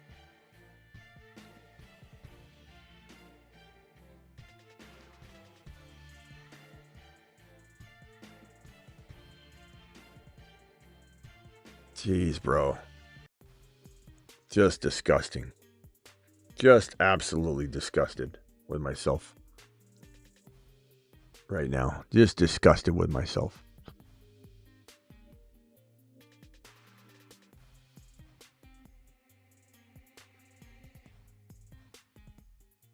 How did I let that happen? What's up, Travis? Travis just getting in the building now. I timed out. I was doing two things at once, and I got Rodriguez, and I'm pissed off, about to hit my head against the wall over and over.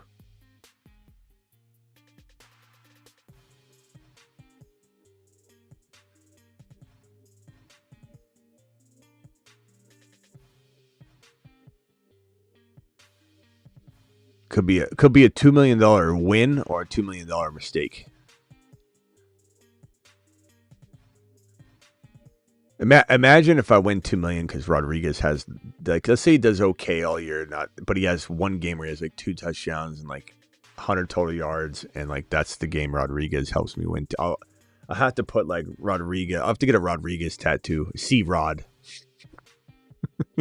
You have to get a C-Rod tattoo. Who wants to get a C-Rod tattoo? I'll tell you what, if I win $2 million, I will get a C-Rod tattoo.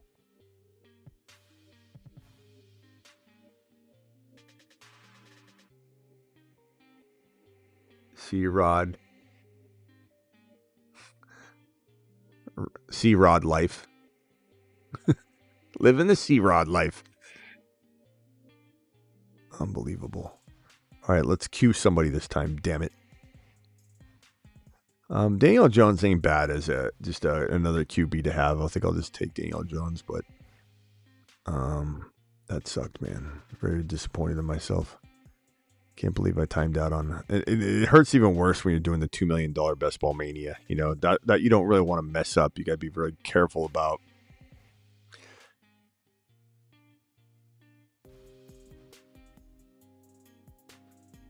Daniel Jones ain't a bad pick, though.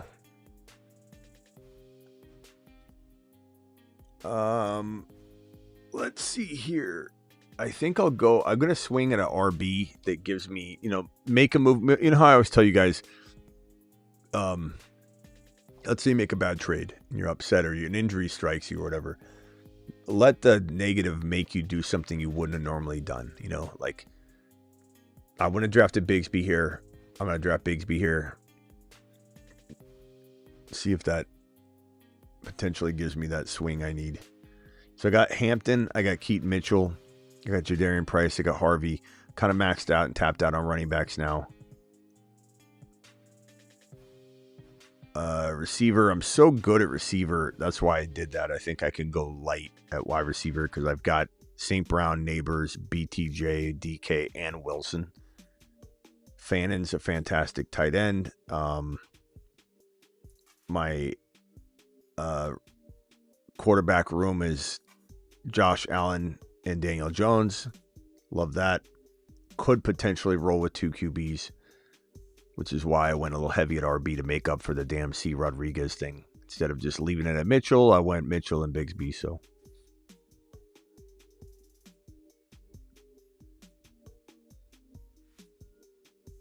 another best ball drafter I watched was drafting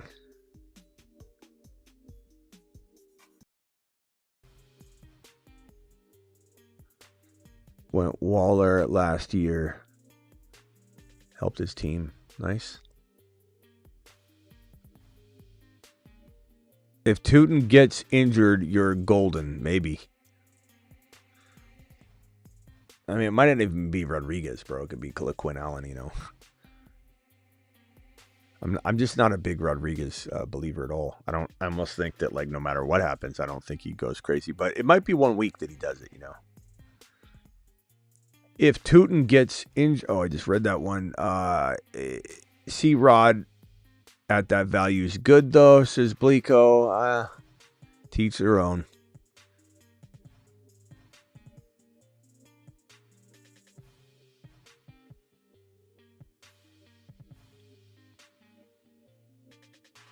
So let me look at some of the teams here and eval them. We've got Team 1. I like your squad. I don't like the JMO pick. I love JMO. It's just too early for me. I like the Loveland pick. I'm starting to really like Loveland in 5. That's such a good value there at the 4-5 turn. I hate the Mason and Aaron Jones. There's just things I would have done differently with that team. Bijan, Bowers, Olave, Scatterboo, Watson, Harrison. I like it. I just don't think Adam is going to win Best Ball Mania. I think it could be a weekly winner if it was weekly winners, but it's not. Chase, Jamar Chase, AJB, Kyron, Garrett Wilson, Tootin, Burrow, Herbert. Okay, Brooks. It's a good team. Goff, Ferguson. Okay. Taylor, Hall, Javonte, Lamar, Tyler Warren. 0 chance. Team 4, whoever you are, speak up. But what in the hell did you do? Let's go with I think Tesla is a pretty good pick. Go Tesla. Okay, team 5.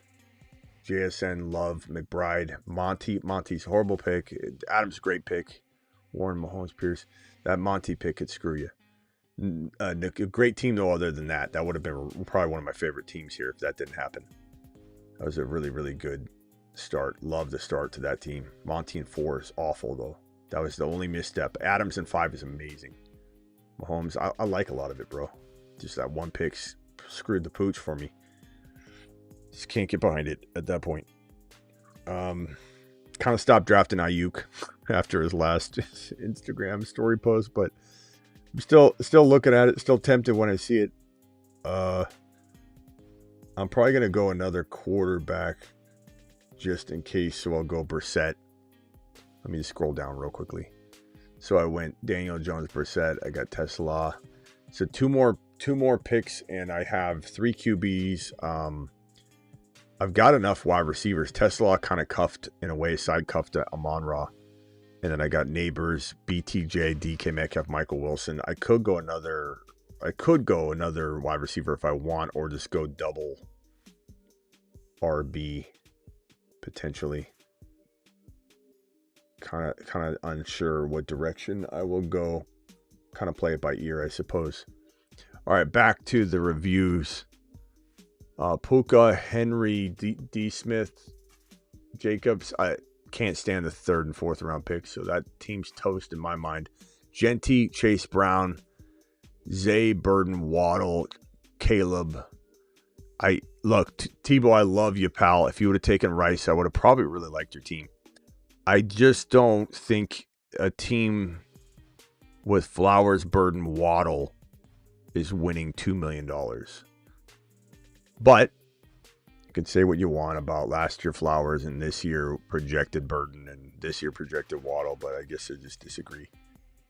JJ, Achane, Rice, Evans, Bucky, May, Lemon, Dowdle, Purdy. It's a pretty good team, man.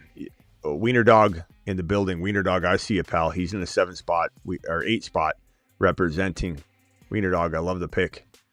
Love the picks. This one here, number 9 draft slot. Lamb, London, ETN, McLaurin, Henderson, Washington, Parker Washington, T-Law, Monangai, Kyle Pitts. A good team. Do I think it wins it all? No, but it's good. Really good. Could it be like a top 5 team in this group? Sure. Could it win everything? Sure, but McCaffrey, Walker, Higgins, McConkey, DJ Moore, Tyson, Reed.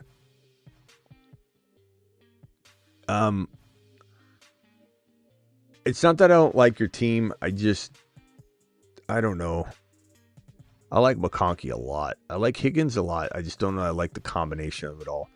I just feel like when people do extremes like this, where you're going RB, and then you just go straight wide receiver to make up for it, it's like drafting off of a spreadsheet.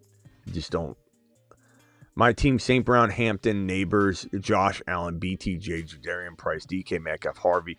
I crushed this draft, but then I screwed up royally on this auto on the C-Rod, which I would have taken probably Coleman, but it could still work out. And then Cook, Barkley, Tet, Ikbuka, Judkins, Adunze.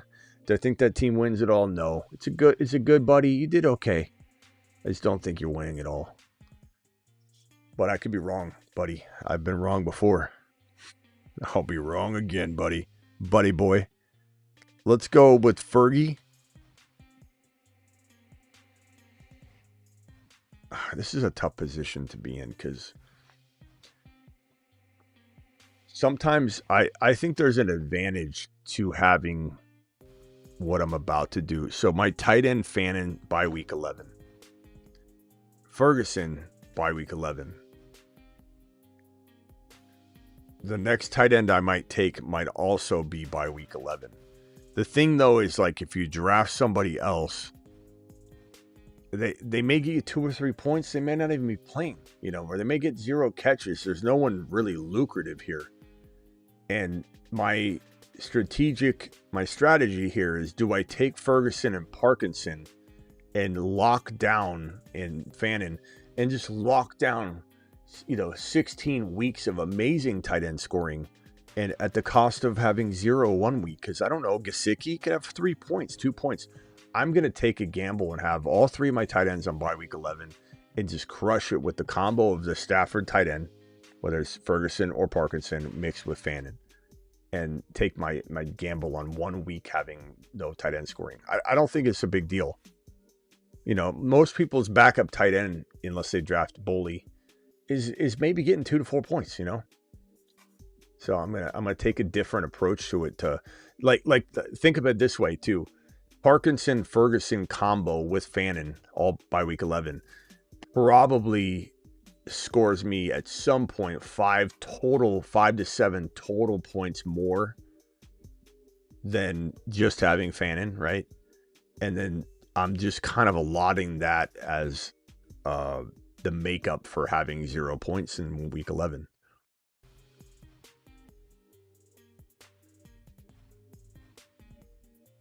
Yeah, Wiener Dog's got a good team. I like your team, Wiener Dog. You did a good job, bro.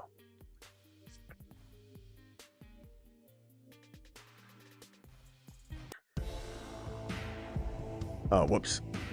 We are going to go back to this screen. We're going to put a timer on screen of 2 minutes. Any $20 super chat will extend the show an additional 5 minutes for whatever conversation is in your super chat. So if you want to talk about something in particular, all you have to do is drop that $20 super chat, extend the show, and we will be adding another 5 minutes to your topic of choice. Sometimes these don't get extended at all. Sometimes we go 3 hours. So it really just depends. And sometimes show doesn't get extended. And then we hang around a little extra for some other reason, like I'm saying something and somebody drops an extender and then it goes an hour and a half, extender. And you're like, if I just would have left. So you never know what people are up to back there. It can be a dynasty topic. It could be any topic you want. Tebow, thank you for the $50 super chat and drafting. Appreciate you. Mark that draft for sure. And the top projected team was the 12 pick, Buddy's team. That was the Jordan Love, Sam Darnold, Bryce Young team. What are we doing with the projections there, underdog? James Cook, Barkley, Quinshawn Judkins, J.K. Dobbins. Okay, it's good. Ted McMillan, Buka. I like Buka. Rome. I like Rome. I like Ted. I like Buka. All 3 I like, but I don't know that I like as my 1, 2, 3. And then Kraft. I don't know how that team's projected to be the highest score. That's crazy. That's when you know the projections are off. They also don't give any points to rookies at all, really. They definitely undersell rookies. Just completely undersell them. And we're going to figure out the best approach for the extender shows. I've also thought about, and guys, tell me what you think of this. I thought about if we end the graveyard show, I don't want, this is what I don't want. We could have a third show.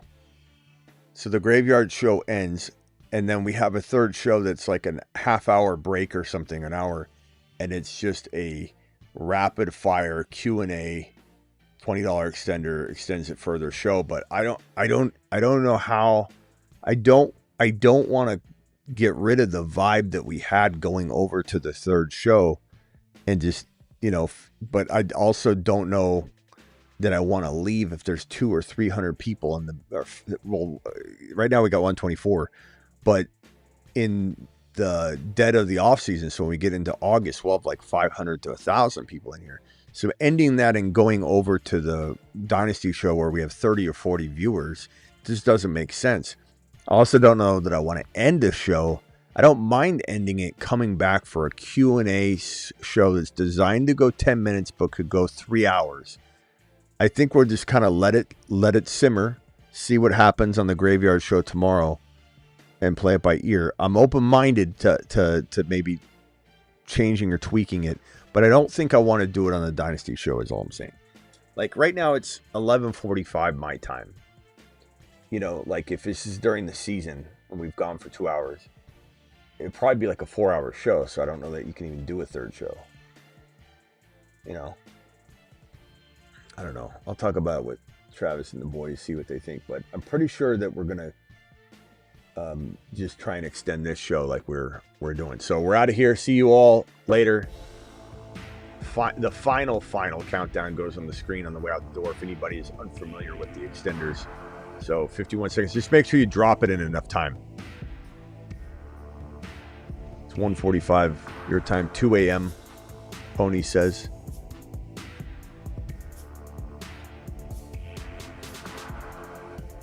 Just make sure if you do drop an extender, you do it within this time frame or it gets added to tomorrow's show. So just know that if we ever accidentally mistime this because the YouTube delay, we'll add it to the next Graveyard show for you. Don't worry about that. See you all later. Appreciate every single one of you.